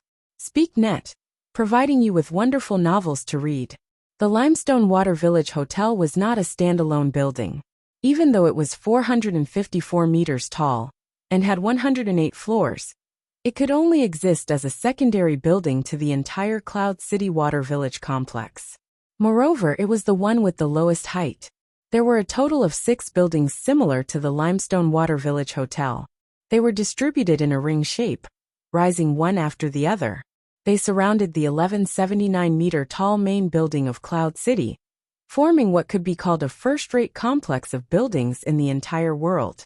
Luo Nan saw a structural map that included the entirety of the Limestone Water Village Hotel, as well as a few passageways that led to the low-level business center. The mesh perspective map looked like a beehive, but it was 1,000 times more complex. The blue triangular flags, representing the Wilderness Explorers Society, were scattered within. It was as if they were rushing through a maze. Luo Nan blurted out when he saw this scene. There are too few people. The 108-floor Limestone Water Village Hotel was the most affordable and friendly building within the Cloud City Water Village complex. Naturally, its popularity was high. It was the weekend, and it was the peak of the night. There were at least a dozen banquets lined up. Adding in the tourists and travelers, 20 to 30,000 people wasn't too much. However, there were no more than 15 aptitude users scattered on each floor. On average, one person had to take care of 7 or 8 floors. In reality, there were a few groups of people, including the 2 of them in the elevator right now. In terms of coverage, it was simply riddled with holes. Luo Nan had always heard about operations and whatnot. He thought that the society would be mobilizing in large numbers in order to hunt and kill the human-faced arachnid, laying down an inescapable net. But when he saw this scene, he felt a bit embarrassed. At this time, he remembered a small detail. I remember you brought 4 people with you, Sister He? Luo Nan was too embarrassed to call her secretary He, so he learned from Chun Weikan. That's the one with the 4 of them together. Luo Nan was already completely convinced. Wasn't chasing after the human-faced arachnid like finding a needle in a haystack with this kind of configuration? He Wayne suddenly asked him at this time. Can we switch to conference mode? Luo Nan believed that she had other plans, so he naturally had no reason to refuse. Soon, a notification flashed on his retina interface. The wartime encrypted communications had entered conference mode. A row of avatars appeared on the interface. All 15 members of the association in the Limestone Water Village pub were online. Zhang Yingying's squirrel was among them. But contrary to his expectations, He Yuan's following words were clearly a response to his question. The number of people isn't a crucial factor. After all, the hidden resources under the control of the society are quite considerable. Moreover, 3 to 5 awakened working together is more than enough to surround and kill a human-faced arachnid clone, if the allocation is proper. He Yuan naturally had the qualifications to speak these words, as the powerful person who had directly repelled the human-faced arachnid. Luo Nan didn't have any objections, but he didn't say it in the private channel. He would only say it in public. Sister He, what in the world were you thinking?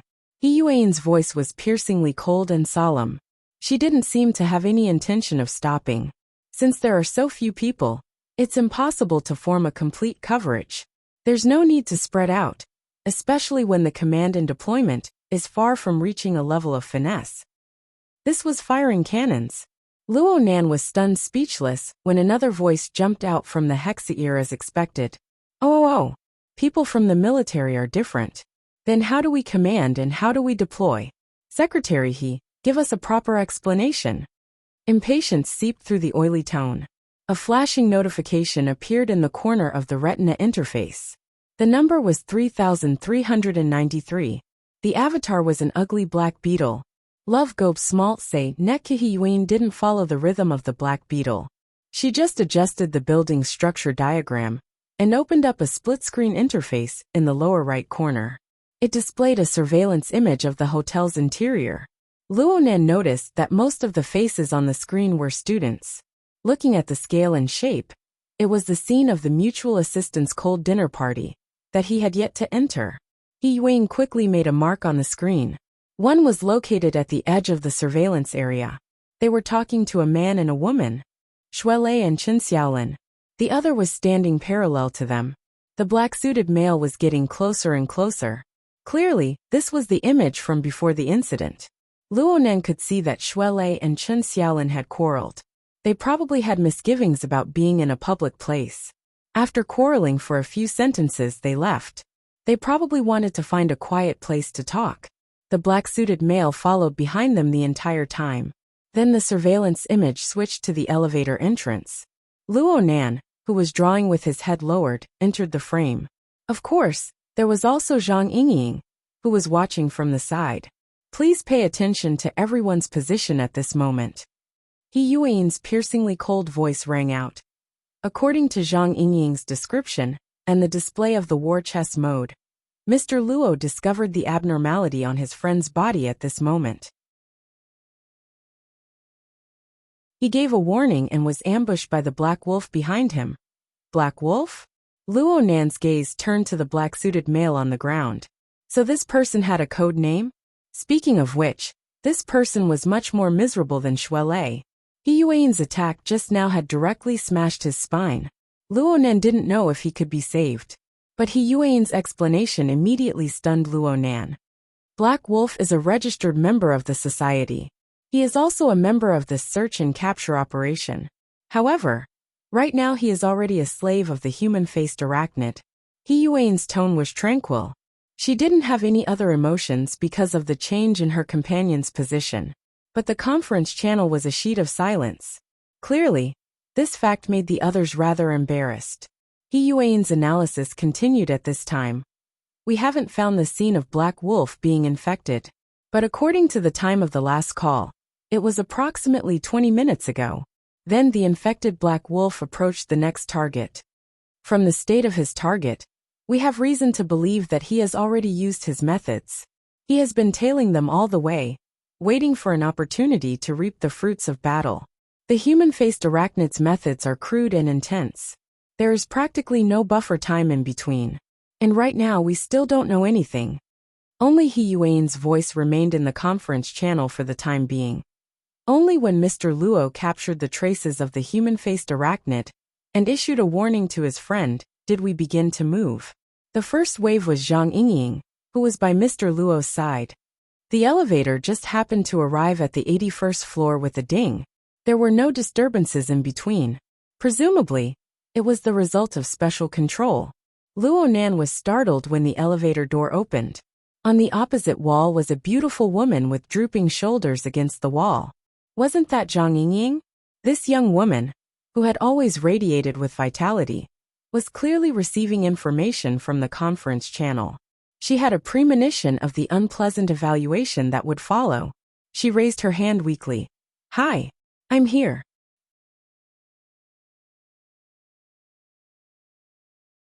Chapter 71. Genius 1 second. Remember if you want to go? Speak. Net provides you with wonderful novels to read. Aside from Zhang Yingying, He Yuan's 4 subordinates were also present. They were responsible for moving the 3 unconscious people out of the elevator and settling them down.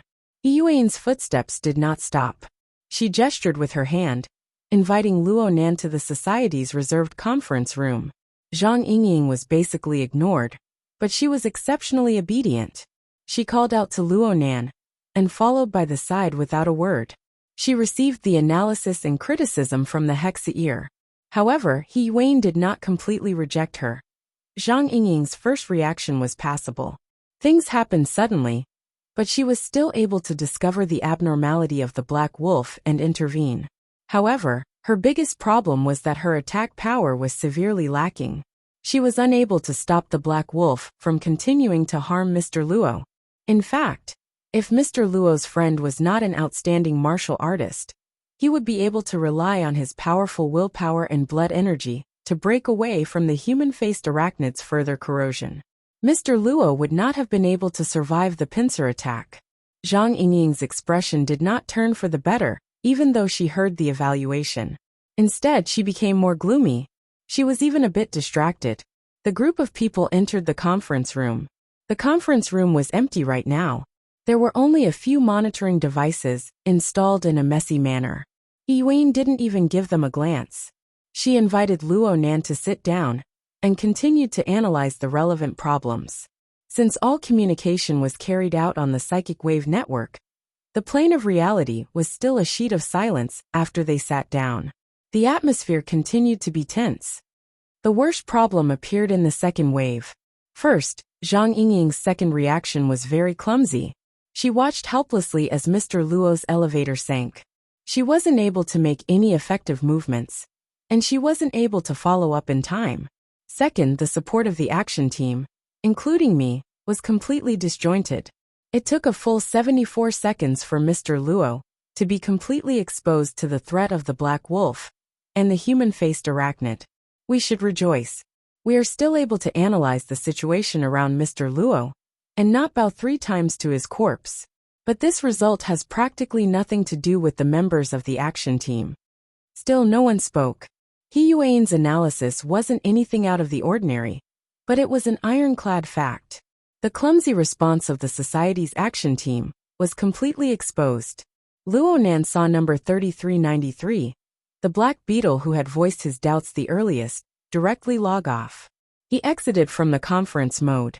It looked like he was an arrogant and unruly fellow. Facing this, He Yuan's expression didn't change. She continued, "Compared to the problems exposed during the operation, what I'm most unable to understand is still the arrangement of the plan beforehand. I didn't receive the notification from the association until half an hour before the operation. There was no mission briefing either. As a secretary and a member of the security team, I only saw Mr. Luo's basic information after I arrived at the hotel. The key information was also vague. According to my understanding, Mr. Luo also didn't know anything about the operation team members. Spirit. He Soul Team. Team. Luo. Luo. Team. The members of the operation team fought by themselves. They didn't utilize the abilities of psychic beings at all to realize effective command. Moreover, they placed their focus on the infected, neglecting the human-faced arachnid's ability to move independently. This caused the mission to fail completely. These are some of the problems I've discovered during the operation. I chun. I but I not. From. I. From. Dong.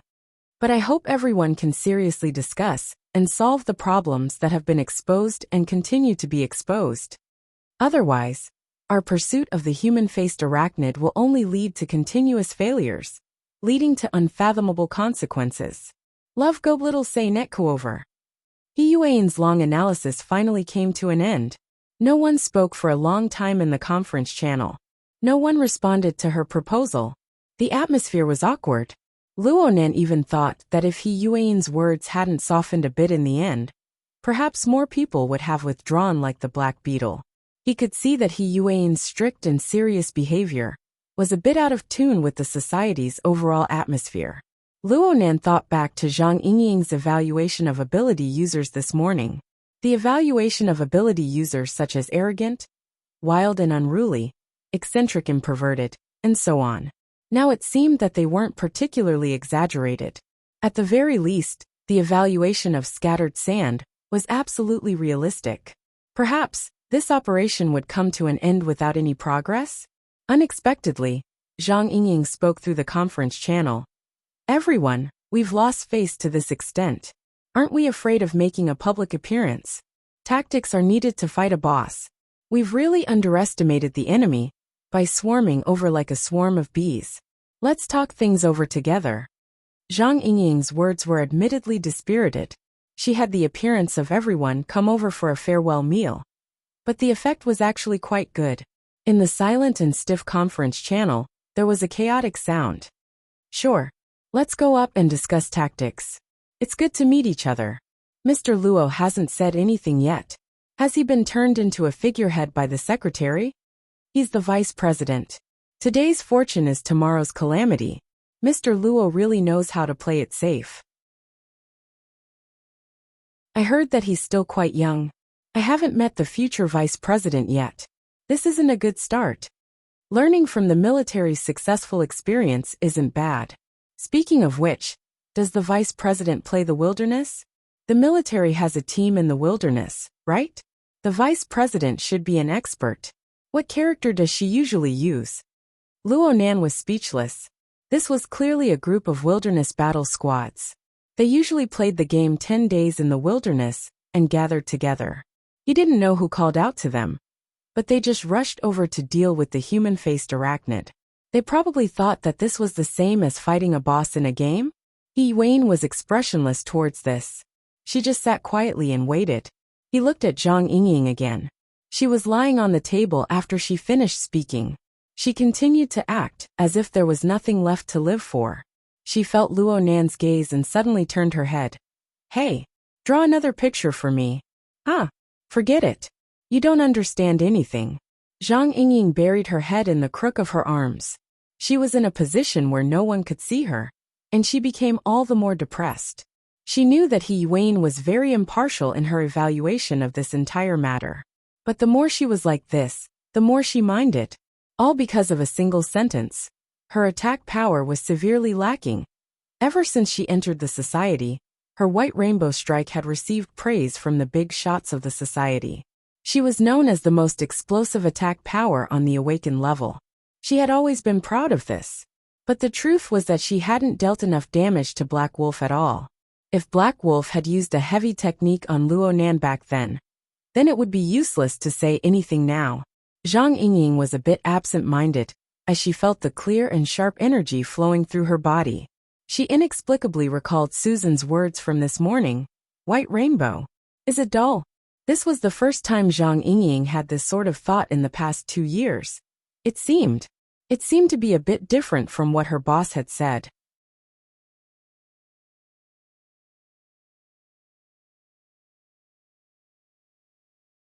Chapter 72. Genius in 1 second. Remember Love Go? Speak Net, providing you with wonderful novels to read. Zhang Yingying spoke of a portrait. Though it was without a head or tail, Luonan really did observe her. Frankly speaking, Zhang Yingying had indeed changed, and it was quite big. Her entire essence, energy and soul had changed. If Luonan were to draw her now, he would absolutely not draw her as a person, who seemed to be in a game at all times, and possessed an intense desire for victory. The influence of her emotions was actually this big. Mr. Luo. Wayne sent a message through the hexa ear. Please enter the encrypted communication project 001. Okay. Luo Nan followed the request and entered the project module that was established at the last minute. A simple interface had already been built inside. Luo Nan was unsure of the concrete contents, but he could see that it was related to him and the human-faced arachnid. Information was constantly being updated right now, changing at every moment. Was this a template that came with the hexa ear? Or was it Wayne who built it herself? If it was the latter, then Luo Nan could only sigh in admiration at Wayne's powerful control on the mental plane.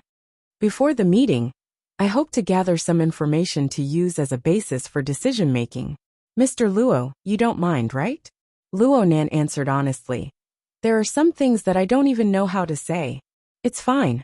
It's fine as long as you can provide first-hand information. Back in the elevator, aside from your friend. Shuele. Yes. Aside from Mr. Shui blocking the black wolf, you should have created some sort of restriction on the human-faced arachnid. Is that right? Luo Nan secretly rolled his eyes. How could the first question be so sharp? However, the heavily chained crow that was molded from his grandfather's formatting theory was an open and above-board achievement. Luo Nan didn't even have the time to publicize it. He didn't have any thoughts of keeping it to himself. What he needed to avoid was his relationship with the human-faced arachnid and his intuition as the trump card of a psychic. That was all. The problem right now was that he couldn't explain it in a short amount of time, so he could only express it rather regretfully. At the time, I felt that there was some sort of negative existence in the elevator, so I tried to use the chains to suppress it. Chains. Luo Nan was waiting for this question. He took a deep breath and expressed it as clearly as he could. This is a format constructed on the mental plane according to my grandfather's theory. Its function is to suppress the abnormal state of the body and mind. Wayne said curiously. Constructing a format on the mental plane? Do you mean the prototype format of formatting theory? Luo Nan's impassioned mood was instantly doused in cold water. He really wanted to roar in response. Screw the archetype format. But he quickly recalled the source of Wayne's strength in the elevator. Wasn't it the format of fire? Without a doubt, in the heart of a burner like her, Yen Hong's archetype formatting theory was the cornerstone of power. She wouldn't accept anything else. He actually wanted to seriously expound on his grandfather's theory. He was really stupid. Luo Nan's mood instantly turned gloomy. He didn't have the mood to explain further. He just said, I don't know what your professional terminology is, but the general meaning is like this. Love gobe small say netku. This theory seems very interesting. I hope to have a chance to discuss it with Mr. Luo. Wayne was like an outstanding presenter. She would never easily deny the opinions of others, yet she always grasped the core theme. Can Mr. Luo describe the feeling of directly confronting the human-faced arachnid? For example, the performance of the human-faced arachnid's abilities? Luo Nan didn't respond immediately. He needed to sort out the relevant information and protect his own trump card. He needed a certain amount of time. Wayne wasn't just a questioner and a listener. She felt Luo Nan's hesitation, and she first shared her own experience. Actually, yesterday I joined forces with my comrades to exterminate a human-faced arachnid clone. Today I encountered it again. The difference from yesterday's clone is quite clear. Yesterday? Where? Luo Nan was a bit surprised. Mr. Luo should know. It's the source of the human-faced arachnid incident, the research and development area. The military transport ship Lan Shan. It's her. That blade light, there's no mistaking it. Luo Nan's loosened memory barrier opened up like this. He instantly connected the thin woman in front of him with the deep blue walker, who had slain the burning wraith on the military transport ship yesterday. The feeling of that blade light was completely compatible. Yes, this was the slayer who had slain the burning wraith that he had subdued. Sure enough, this was a world piled up by coincidences. They could be considered to have a grudge between them. Luo Nan didn't really care. But the question he had been keeping in his stomach suddenly emerged. Sister, he can activate the format of fire without the deep blue armor? What Luonan really wanted to ask was, why do I feel that the strength you unleashed in the elevator is even stronger than when you're wearing the armor? Unfortunately, this kind of self-exposing question could only be kept in his stomach. Wayne didn't find it strange that Luonan was certain that she was a deep blue walker. In this world, deep blue walkers and burners had a 1-2-2-1 relationship. The format of fire can already exist without the armor starting from the third generation of burners. After all, technology is constantly advancing. Wayne didn't explain in depth. Instead, she went back to the original topic. Compared to the one we killed before, this human-faced arachnid clone's ability to interfere with reality has clearly increased. It can forcefully infect and control an awakened like the Black Wolf. It can also quickly extract its strength. If this happened on the ship, it would be very hard for us to successfully surround and kill it. Luonan used the Hexa-ear to flip through the Society's information and combined it with his own personal experience. He didn't feel that there was anything hard to understand. It must have devoured many of its own kind. With 8 or 10 of them piling up together, its ability will naturally increase by a level. Wayne responded. The hunt for the human-faced arachnid has just begun. Right now in the entire Xia city, not counting us, there are only 2 successful examples. There are 3 other failures. Even though there isn't any more detailed information, we can see from the briefing that the human-faced arachnid clone we're facing clearly has a strength that's a level higher. Forcefully infecting an awakened is the only case. I didn't mention it just now, but I feel that the most important problem lies in the judgment of intelligence.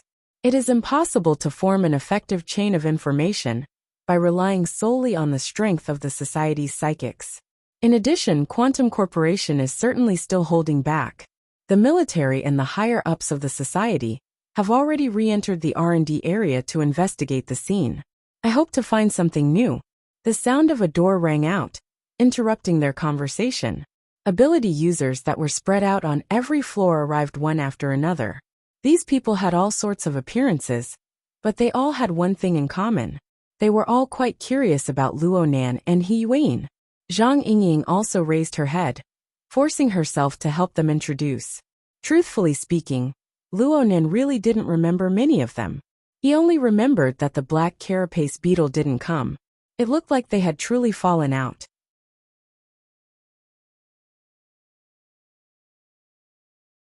Chapter 73. Genius 1 second. Remember if you want to go? Sure, Net provides you with wonderful novels to read. Sweat.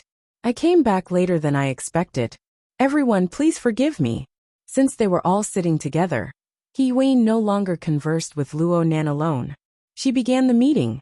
Wayne had already established her position in the Society through her accomplishment of single-handedly repelling the human-faced arachnid's clone in the elevator. She had analyzed the previous problems. Of course, she had a faint military background. No one expressed any dissatisfaction with her presiding over the meeting, at least on the surface. As for Luonan, he was still in the stage where he was being observed.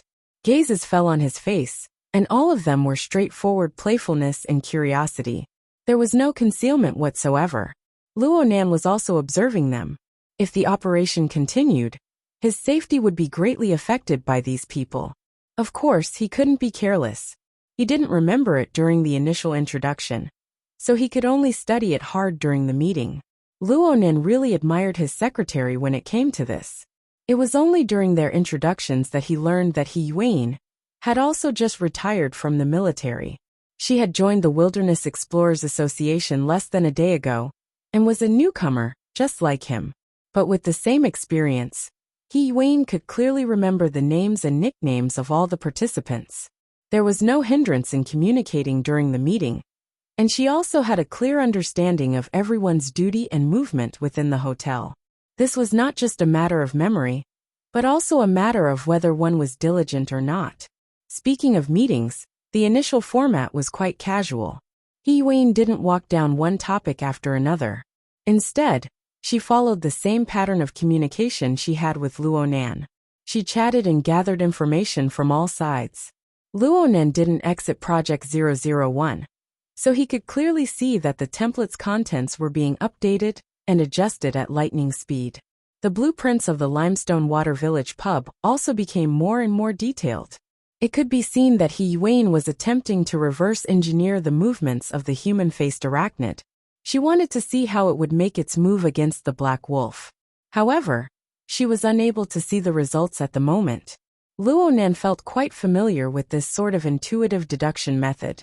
Love Gobe Smalt Say Nekihi opened his notebook subconsciously. The flexible e-ink screen was still on the drawing interface. To him, the abstract and precise structure of the wraith sign was particularly eye-catching among the messy lines. The drawing interface stopped at the moment when he sensed the existence of the human-faced arachnid and worn Shuele. Luonan was a bit spellbound as he looked at the chaotic lines on the interface. What he could confirm was that he had not truly seen the human-faced arachnid in the instant he had drawn the wraith sign. What had stimulated him was an intense yet fuzzy feeling. It was similar to an incomparably mysterious intuition. Luonan was no stranger to this feeling. When he added his drawings, the self-portrait of the prison building, the sketch of the capture of Li Xueqing, they were all pieced together by the details of this intuitive inspiration. If he used Zhang Yingying's description of a shaman as a standard, this was the only ability he could rely on. Bang! Someone in the conference room slammed the table. Luonan was also alarmed. He originally thought that it was someone who was dissatisfied with He Yuan, but when he raised his head, he discovered that it was actually a group of ability users. They had inexplicably sunk into an argument. It seemed that some problems were triggered as the content of the conversation gradually deepened. In a peaceful state, everyone was smiling, and no difference could be seen. But at this time, almost everyone in the conference room had emotions, but they showed different faces. Some were anxious, some were angry, some were absent-minded, some were disappointed, and some were watching coldly from the sidelines. Luonan felt that this was quite interesting. He took out his digital pen, and the tip of the pen fell down, sketching on the flexible e-ink screen. The originally chaotic lines underwent a bit of embellishment, transforming into a muddy and turbulent river. The structure of the wraith sign was hidden within the tightly woven lines. Then he drew a few sketched fish within these lines. They were either undulating within the waves, leaping out of the water, or diving to the bottom of the river. Their postures and temperaments were all different. They symbolized certain people in the conference room. But there was one thing that was the same. Every fish was bobbing within the river, affected by the waves and the current. Luonan used this to symbolize complex emotions and willpower. Love Gobe Smalt Say Netka next. Luonan drew a small boat on the surface of the river. The chains and anchors hung down to symbolize himself. Perhaps he was originally a member of the people bobbing within the river, but because of the heavily chained crow, his position was anchored, and he was somewhat detached. As for He Yuan, her situation was similar to his. As a burner, she possessed the power of the format. She was like a reef in the water. As for the human-faced arachnid, it was a hunter hidden deep within the river. It used negative emotions as a primer, waiting for an opportunity to strike. It could permeate and exert influence on other people, but it could only meet force with force against Luonan and He Yuan. This was where his advantage lay.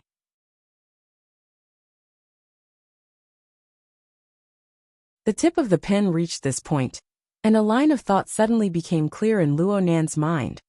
Picking Black Wolf to make a move shouldn't be a coincidence. How could the human-faced arachnid have the luck to randomly pick an awakened? Luonan thought about Shuele. He was also an excellent resource. His blood and energy were abundant. He was a top-notch tonic.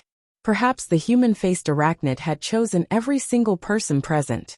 It had made contact with every single person, but no one had detected it. Yes, there was a specter like this. It had once floated above everyone's head, and then it had chosen the one it liked the most. It was also the most unlucky one. Just like now, the wraith sign hidden in the turbid river was connected to every fish through the lines that passed through it. Mr. Luo. Huh. What? Luonan woke up from his trance with a start and discovered that someone was greeting him. The one who spoke was a tall and skinny young man. His nickname should be Bamboo Pole. He always had a cheeky smile on his face. He looked like an optimist, but his words were very sharp. Mr. Luo's psychic ability, accuracy, and sharpness need not be mentioned. There have already been facts to verify it. Then what's the range of coverage? I heard President he say that we need to create tactics around psychics. Is it close combat, or is it long-range bombardment? We need to figure this out, right? Luo Nan smiled bitterly and looked at Zhang Yingying. She was the one who put the hat on him. She was the one who explained it. Zhang Yingying glared back, but she still opened her mouth. Luo Nan just joined the society. He doesn't understand anything. He needs to let old you appraise him and give him some pointers. He needs to have a basic concept. But Bamboo Pole was unforgiving. I heard that Mr. Luo's psychic ability is presented in drawings? I've seen you draw and draw all this time. Do you have any inspiration? Oh, not really. Of course Luo Nan wouldn't say that he was drawing a picture of them, and that he felt that they were all going to be swallowed up. Luo Nan discovered that he was being targeted in response. This group of ability users had enough of quarreling internally. They began to exert their strength externally. He Yuan wasn't easy to deal with, so they picked a soft persimmon like him to pinch. When all was said and done, it was because he wasn't convinced. I saw it all. The one who raised her hand and laughed was a woman nicknamed Cat Eyes. She was roughly 30 years old and had a hot figure. She wore heavy makeup and looked like a bar dancer. Luo Nan had a deep impression of her because her ability was long-range perception.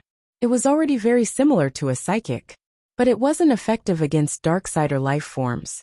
She played the role of a scout in the team. Now Luo Nan had seen it for himself. Separated by the conference table, he was at least 7 to 8 meters away from Cat Eyes. She could even see it. There were already people jeering at this time. Kitty, what did he draw? It's fine if Mr. Luo's face is tender. We can do it ourselves. Yeah, this is the first time I've seen this type. Kitty, you interpret it for us. Cat Eyes was the type who wished for the world to be in chaos. She didn't care about Luo Nan's expression and giggled as she opened her mouth to describe. This drawing has a very messy appearance. It's like a river. There are boats and reefs on the river. There are small fish swimming below. And then?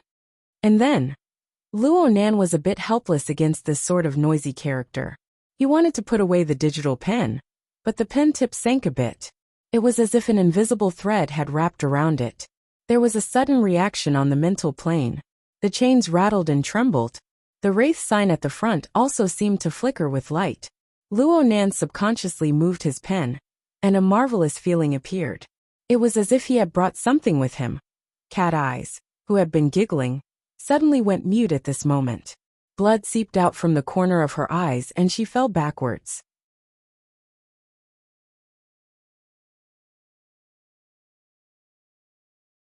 Chapter 74. A Genius in 1 Second Remembers Love?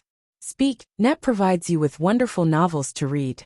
The chairs in the conference room were quite stable. Cat Eyes bumped into the back of the chair, causing it to sway slightly and push her body forward. Her entire body was as soft as a noodle.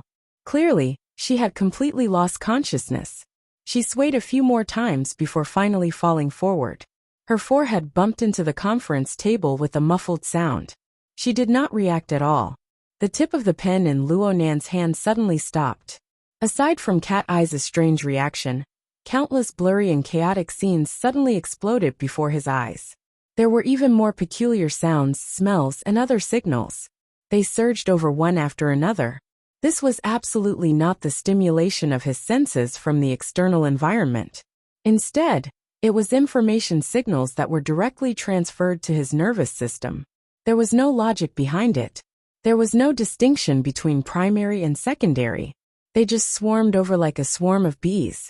Luo Nan was already extremely familiar with how to deal with this enormous amount of information. He did not attempt to analyze it at all.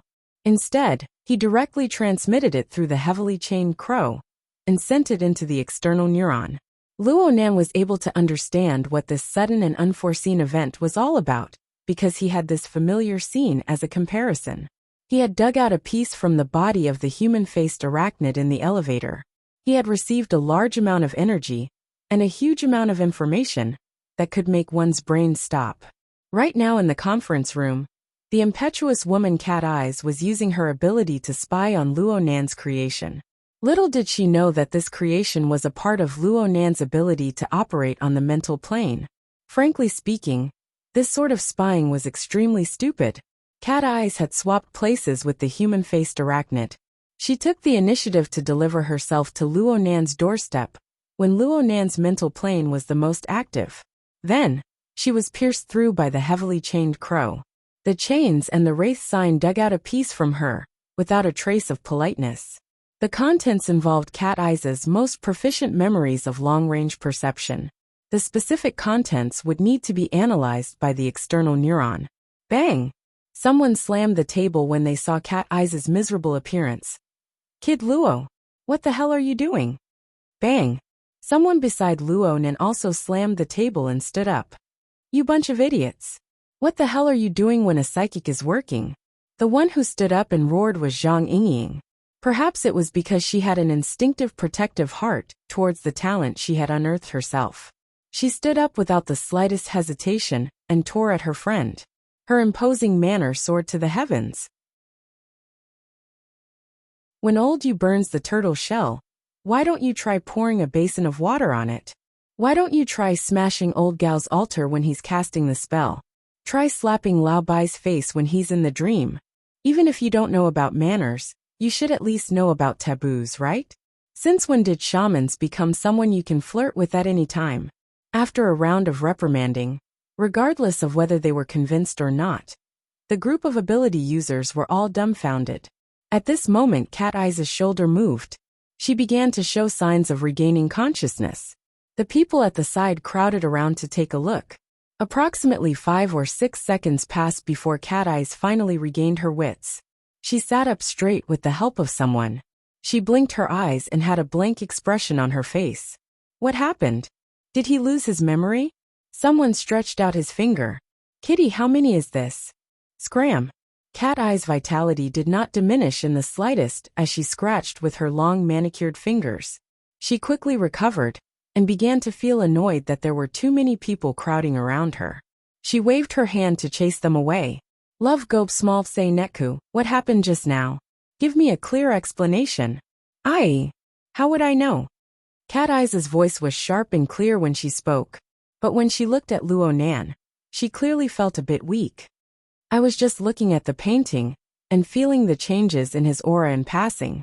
I wanted to see if this painting was for real or just to scare people. Oh, more than half of the people rolled their eyes. Just looking at the painting was fine. Why did you have to feel his aura? When a psychic was working, the rise and fall of his aura was equivalent to the life and death combat state of a combatant. A single mistake would cause a reversal. Who knew what the consequences would be? Zhang Yingying slammed the table on the spot. Kitty, do you not want to live anymore? Cat Eyes was clearly a bit embarrassed. I was just trying. I was just curious. There are a few psychics in the society. Each and every one of them are hidden like thieves. It's rare to see such an interesting lad. Mr. Luo. He Wayne completely ignored the ruckus of these unreliable people. She noticed that Luo Nan had not opened his mouth to speak for a long time. Zhang Yingying turned her head when she heard this. She saw Luo Nan with his half-opened eyes and a stupefied expression. It didn't seem like he was angry. It seemed like he had lost consciousness. Cat Eyes. She no longer affectionately called her Kitty. She directly called her by her full nickname. This proved that Zhang Yingying was truly angry. Luo Nan is just a rookie. Do you understand? Plus, he's a gifted student, not a systematic student. He doesn't know any taboos, especially psychics. They can't even protect him in time. Yet you purposely poke him. Do you even have the intelligence of a professional? Whether it was Cat Eyes or the friends by his side, they all knew that they had caused a huge disaster. Each and every one of them shrunk their heads, not uttering a single word. Wayne pressed against her ears for a moment. She frowned at Zhang Yingying and said, I've been looking for old you. I haven't been able to contact him. He might be in a psychic state. I don't know how to contact Mr. Gao and Mr. Bai. You contact them and ask how to handle this situation. Oh, okay. Zhang Yingying knew that the situation was urgent. She immediately did as she was told. Cough. I'm not a gifted student. I'm a systematic student. A sudden voice rang out. Luonan raised his half-closed eyelids and corrected Zhang Yingying's misunderstanding once more. Zhang Yingying was startled and then overjoyed. She wanted to pat Luonan on the shoulder, but she thought for a bit. In the end, she didn't dare to do so. She just slapped the table in passing. As long as you're fine, you'll be a systematic student in the future. In the future, if anyone is blind enough to dare say that you're a gifted student, I'll chop them in half. As she spoke, her gaze swept across the faces of a few unreliable fellows across from her. Cat Eyes immediately raised her hands in surrender. Yes, I'm a systematic student without a doubt. Even Cat Eyes, the instigator of all this, was kneeling. The others grunted and groaned. They could only tacitly agree to this preposterous classification. He Yuan's cold and hard fingers pressed against the side of Luonan's neck. She felt the amount of blood flowing through his aorta. Her other hand gently placed on his forehead. She spoke softly. Are there any symptoms of congestion or ischemia in your brain? Dizziness, blackness in front of your eyes? Luonan shook his head a bit awkwardly. I'm fine. Luonan really was fine. His mind was clear from the very beginning. The reason why he didn't react to the outside world was because his attention was completely focused on the external neuron. Though the two pieces of information that have been dug up could both be described as enormous, the contents of Cat Eyes' long-range perception were nothing in comparison. The external neuron was still in the process of analyzing the human-faced arachnid's information. However, Cat Eyes had already finished analyzing the information within a short dozen or so seconds. Luonan's mind stirred slightly, and the interface of the flexible e-ink screen appeared on his retina. He noticed that the number of icons on the interface had changed once more.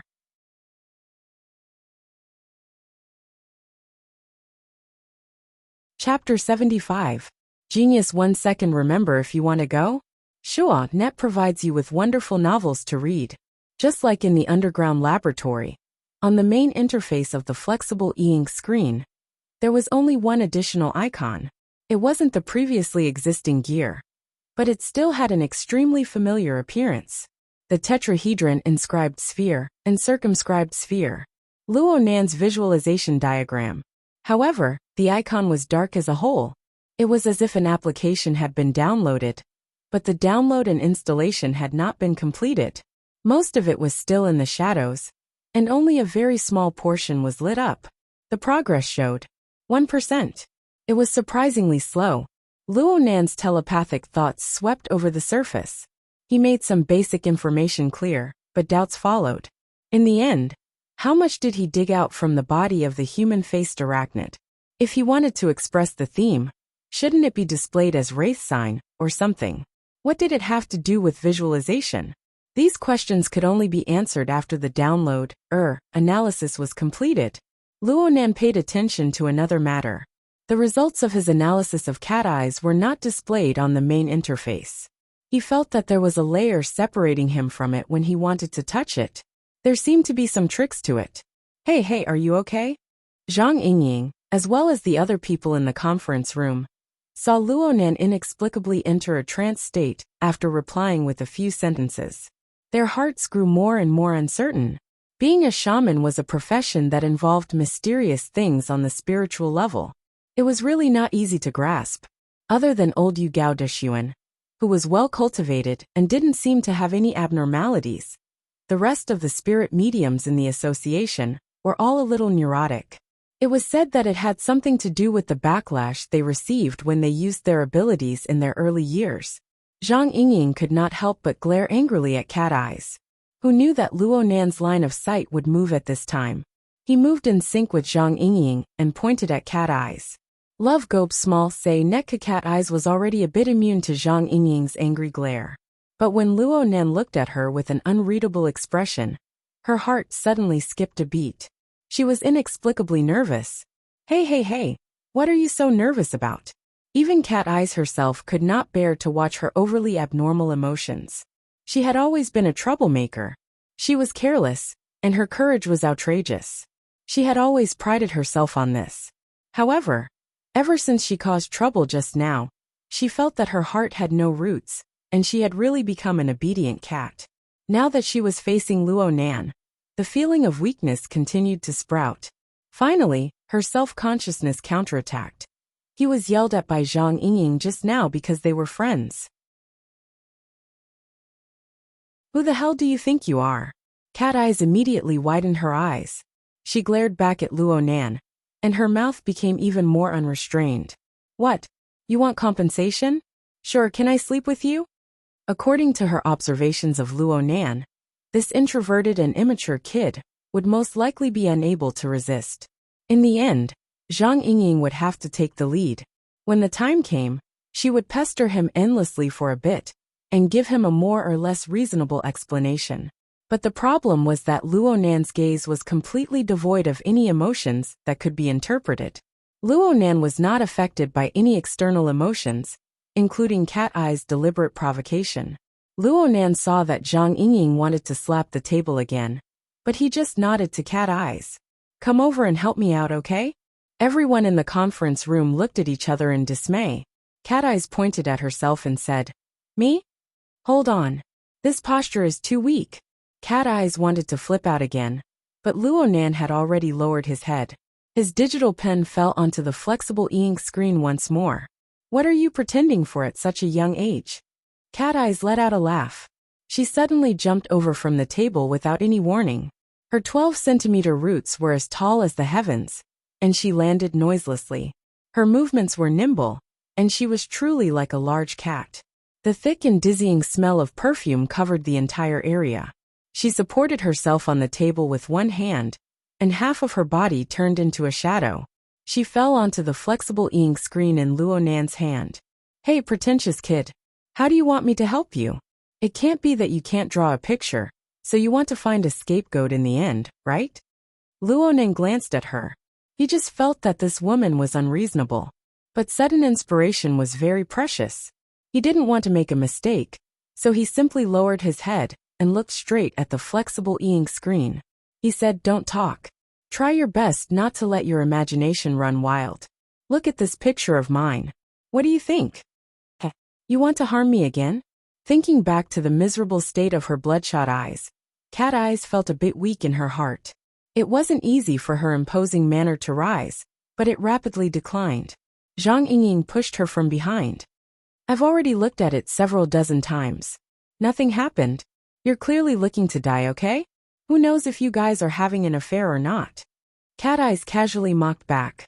She squinted her eyes, looking as if she wanted to look, but did not dare to look. Shut up. Luo Nan's commanding words entered her ears, and Cat Eyes' heart skipped a beat. She really did not speak anymore. Her eyes opened a bit, and she looked towards Luo Nan's flexible e-ink screen.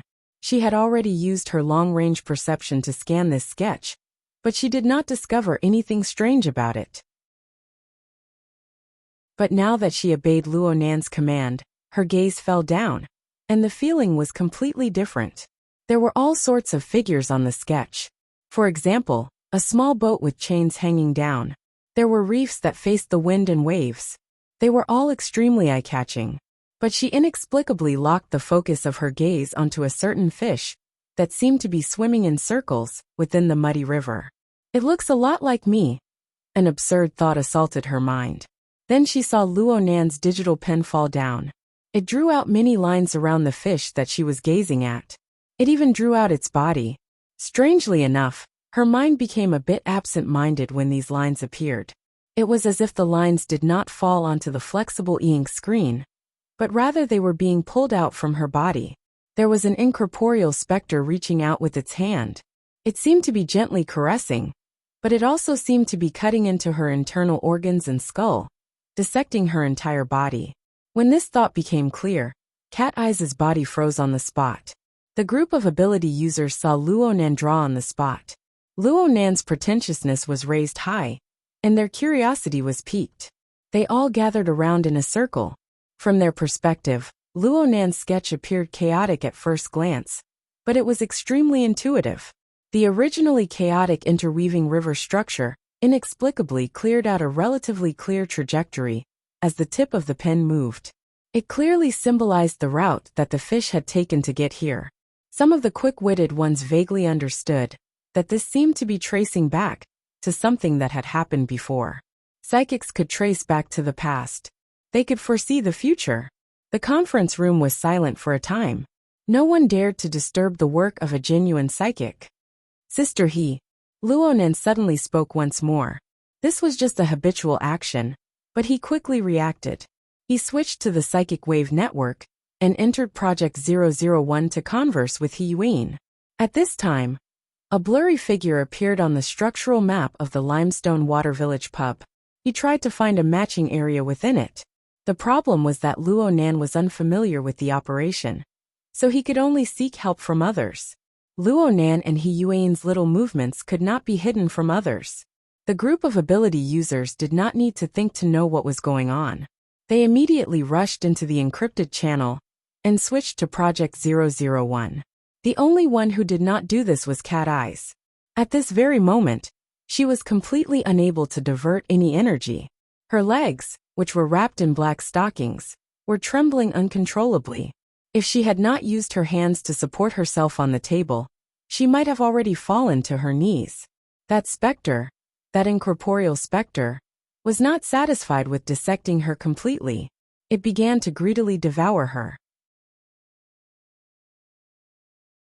Cat Eyes could only feel her strength rapidly draining away. Her consciousness grew more and more absent-minded. And the source of all of this? She could still see the tip of the pen on the flexible e-ink screen. It seemed to be flowing, but every minute pause was a heavy bombardment on the mental plane. Luonan! It could only be Luonan. This demon! Cat Eyes recalled the entire process from beginning to end, and suddenly understood. This was clearly a conspiracy, a set of traps. It was a demon ritual that was publicly launched under the watchful eyes of everyone.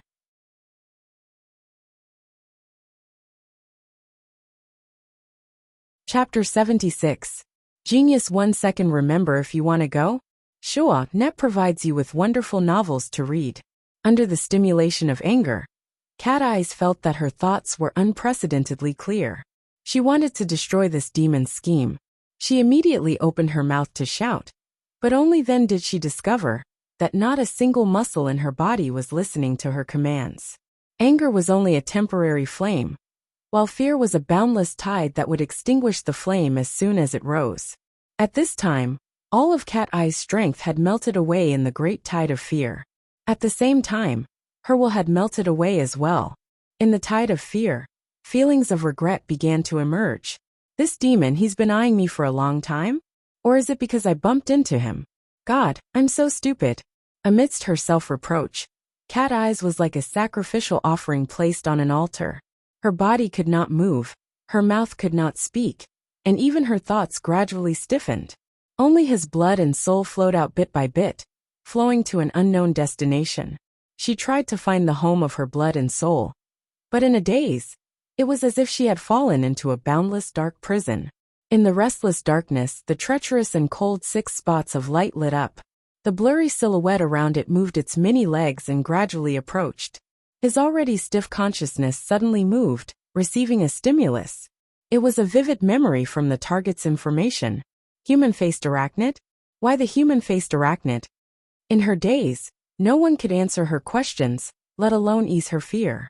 When the human-faced arachnid's image became clear, the surrounding dark veil seemed to come alive. It possessed its own meaning. The twisting darkness at the front of the human-faced arachnid that was constantly drawing closer to her must be its ugly mouth. He was going to be chewed, corroded, and swallowed. No, absolutely not.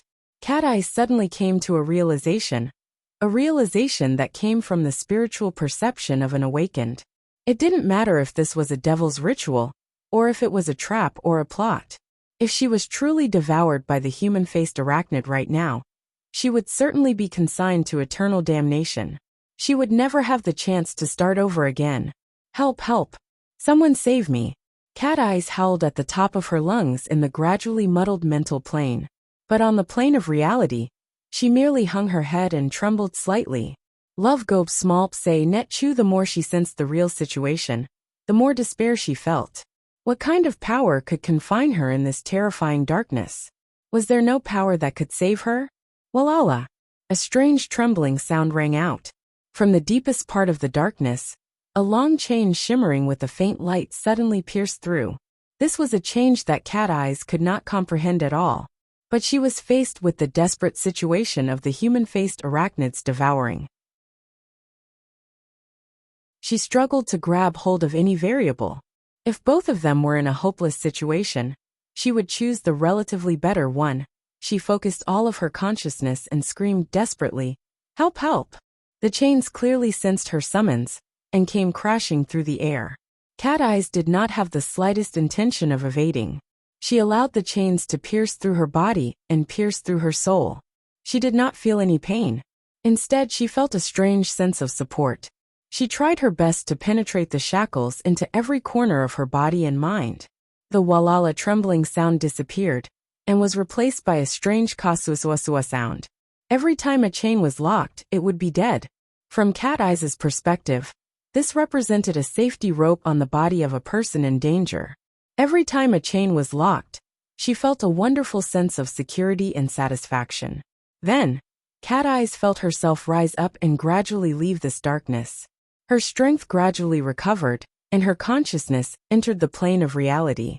She faintly felt that something was wrong, but the incomparably realistic experience of the mental plane collided with reality. It was as if she was placed in a half-awake and half-awake dream. Everything that was inconceivable seemed to be as it should be. She even took the initiative to enter the psychic wave network and went to Project 001, where everyone was gathered. At this time, she was completely capable of letting out a cry for help that she had not been able to before. But this thought had just emerged when it was extinguished like a bubble in the face of enormous fear and uncertainty. Cat Eyes had a feeling that the chains that pierced through her body and soul were her support. But a single sound could strangle her to death. In other words, her life was completely in the hands of the chain's controller. This was completely illogical, but Cat Eyes did not have the courage to verify it in her current dazed and chaotic mental state. Right now, all she wanted was for this damnable operation to end quickly, so that she could properly sort out the logic within. Or perhaps the controller of the chain. Cat Eyes' gaze fell upon Luo Nan's body. It was him, this demon. It would be fine if he could give her a clear explanation. But from beginning to end, Luo Nan did not give her a single glance or a single hint. It was to the point that Cat Eyes sometimes wondered if everything that was happening before her eyes was just a hallucination of a mental patient. And at this time, an astonishing development occurred in Project 001. A low clamor sounded in the encrypted communications channel. "It's right! It's right! Where is this?" Everyone's attention was focused there, including Cat Eyes. The dream and reality were connected. The two mutually permeated each other. Everything became as it should be. Project 001 had already turned into a conference channel. Cat Eyes' late arrival did not attract anyone's attention. Everyone focused their attention on the structural diagram of Limestone Water Village Pub. The diagram that Luo Nan took out corresponded to a certain part of the diagram. The diagram that came from Luo Nan was a variant of a hexagram. The corners were slightly rounded. This sort of structure did not exist on any of the floors of the building. However, when He Yuan changed her train of thought and piled up the floor plans of each floor, the answer suddenly appeared. It's the west side of the 16th, 17th, and 18th floors. The rooms of the 3 floors are grouped together. It belongs to a KTV club. He Yuan came to a conclusion after looking through the hotel's information. The relevant information was immediately converted into psychic wave information and transmitted directly into everyone's brain. He Yuan's move, even with the support of the Hexa ear, was an extremely high-level application on the mental plane. It was hard for normal awakened to even dream of it. But at this time, no one expressed any astonishment. This was because all the astonished emotions had long since been filled up by Luo Nan. Zhang Yingying's question represented practically everyone. What does this position represent?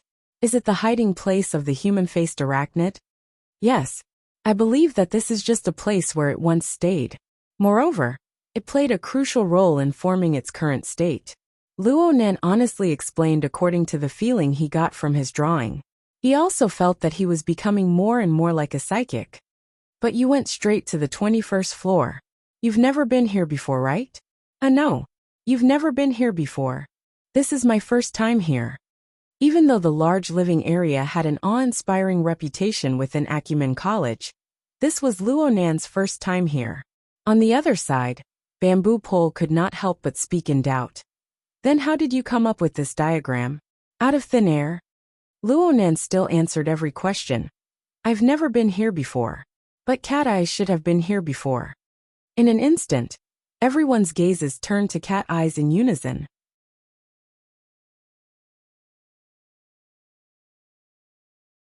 Chapter 77. Genius 1 second. Remember if you want to go?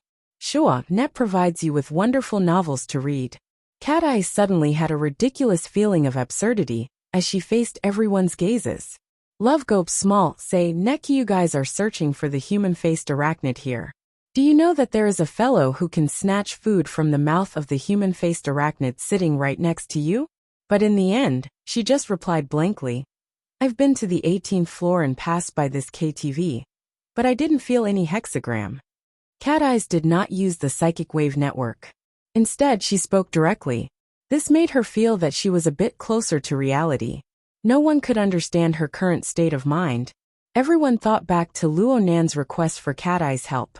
Someone couldn't help but exclaim in a low voice, That's awesome. This is memory reading and subconscious digging. Lao Bai's dreamland technique? Old Bai's results are all messed up. How can it be so clear? Yes, it's completely graphic, so it's not easy to decipher.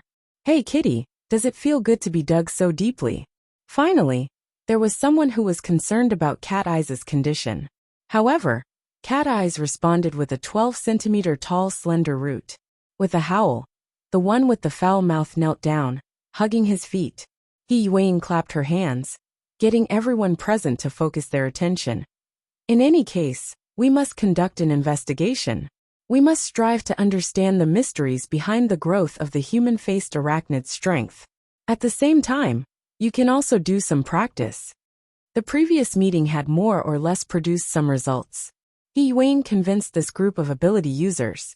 In this situation where they were unable to sense the human-faced arachnid, they had to formulate a strategy around Luo Nan in order to guarantee their safety and effectiveness. Due to the lack of time, they had only made a preliminary design.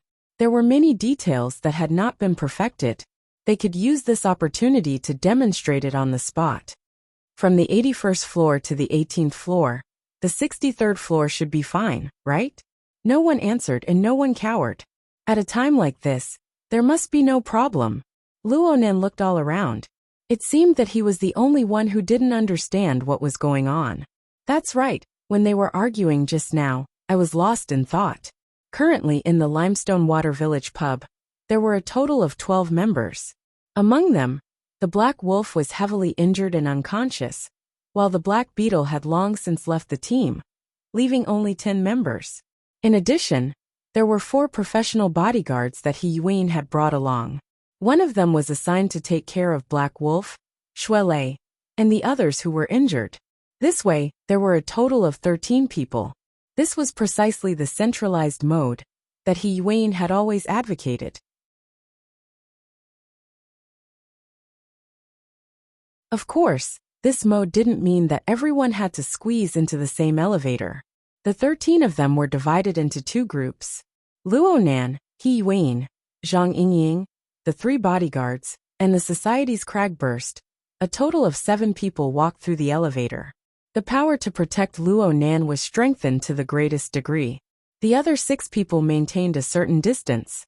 They descended rapidly from the fire escape passageway and the inclined surface of the outer wall of the building. They formed a resonance with Luo Nan and the others. The hexa ear was used to maintain communication in the middle, in case they encountered an attack from the human-faced arachnid, or if Luo Nan formed a clear response, they would quickly form an encirclement of support. The strategy was simple and crude, but it was very suitable for this temporary combination. Only the awakened could achieve such a direct method of advancement. Among them, Cat Eyes was nimble and lithe, as well as her long-range perception ability. She naturally became the scouting vanguard, and she was also one of the members that descended from the building. She shuttled back and forth amidst the interweaving lights and shadows of the building. The cold autumn night wind blew against her face. In the past, it would have been so carefree, but now, it was unable to blow away the knot in her heart. Cat Eyes was still hoping that she would be far away from Luo Nan. The situation of being bound and restrained would take a turn for the better. But when she deliberately dashed forward, putting a distance of 100 meters between them, the incorporeal chains continued to exist. Some of the chains were even buckling together. They made a clicking sound that was neither too fast nor too slow that only she could hear. She could not help but tremble with every sound that rang out. Although the physical distance was pulled apart, she was clearly getting closer and closer to the master of the chains on the mental plane. It was absolutely not an emotional distance. Instead, it was a terrifying magnification and distortion. Luo Nan's current state of mind was tranquil and slightly depressed. From Cat Eye's perspective, it was like the gray clouds of the desert sky were pressing down on her head. She unconsciously felt a bit suffocated. She seemed to be able to hold on for now, but she did not dare to imagine what would happen to her if Luo Nan became irritable and furious. "Kitty, you're rushing forward too much," Zhang Yingying reminded her through the hexa ear. Cat Eyes snorted to herself. Her tall and slender roots drew a long mark on the glass wall, stopping her downward momentum. She speculated maliciously in her mind. Did Luo Nan tie up this Zhang Yingying long ago? Did she wag her tail and beg for pity? Does Her Majesty Empress Wu know about this? But soon, reason and her senses simultaneously told her that this was clearly not the case. Up until now, she was the only unlucky person in the vicinity. This answer made Cat Eyes even more vexed. Currently, Cat Eyes was the first to reach the 20th floor. She had taken the 5 floors up and down, a vast area of 50 meters in diameter, into the range of her senses. According to the plan, she leaped into the hallway of the building and walked down the fire escape. At the same time, she reported the situation. "It really is a KTV. It's also a clubhouse, the kind that hurts the eyes. Humph, the age composition is seriously low. Young people these days." Cat Eyes entered the clubhouse, which was decorated in a blurry and strange style. It was like a maze, just like the vast majority of similar places. Cat Eyes was dressed in a fiery dancer outfit. She fit in quite well. The young boys passing by cast their gazes at her. Occasionally, they would bump into a waiter, but they would be confused by the thick makeup on her face. In a moment of stupefaction, they would pass by her. Cat Eyes swayed her long legs. She seemed to be leisurely, but she was actually very nimble as she passed through the rooms on the 3 floors. In the end, she arrived at the 16th floor. According to the floor plan, this was one of the largest rooms in the hexagram structure. Right now, a fiery party was going on inside. Although she did not enter the room, her sight, hearing, and smell had already clearly reproduced the situation inside with her long-range senses. Cat Eyes lazily transmitted, "No ability users have been discovered. Do you want to do an on-the-spot investigation?" This time, it was He Wayne who spoke. "Don't destroy the scene. Wait until Mr. Luo arrives before handling it." Just as the call ended, someone swayed over from behind. It was a young lad. His age could not be over 20, but it was clear that he was very experienced. He pretended to be dizzy, and simply reached out with his hand to touch Cat Eyes' perky buttocks. However, when he was 2 centimeters away, the young drunkard felt a pain in his wrist. He inexplicably swung his body to the side and slammed into the wall with a bang. The young drunkard was in a daze. Just as his anger was rising, he was suddenly dumbfounded. Cat Eyes was silently leaning against the wall to the side. The sexy curves in the tight sequin dance costume, the long legs wrapped in black stockings, and the thin and tall legs that stretched the soles of her feet, together with the wall and the floor, naturally formed a soul-stirring shape. Her casually scattered short curly hair covered a small half of her face. Her fiery red lips faintly opened and closed, forming a smile that was not a smile. "Little brother, do you have a cigarette?" The young drunkard immediately forgot about his previous encounter. He chuckled foolishly. I don't have any on me, but I do have some inside. Our Mystic Arts Research Society does this. Let's go together. He reached out with his hand to touch Cat Eye's towering chest.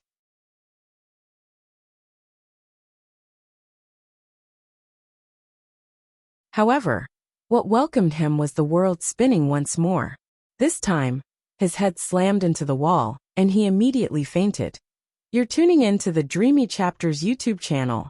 We're so grateful for your support, and don't forget to subscribe to join us on this incredible journey through captivating stories. Your generosity through donations truly makes a world of difference, as it's the primary source of revenue that allows me to expand and enhance this channel for you.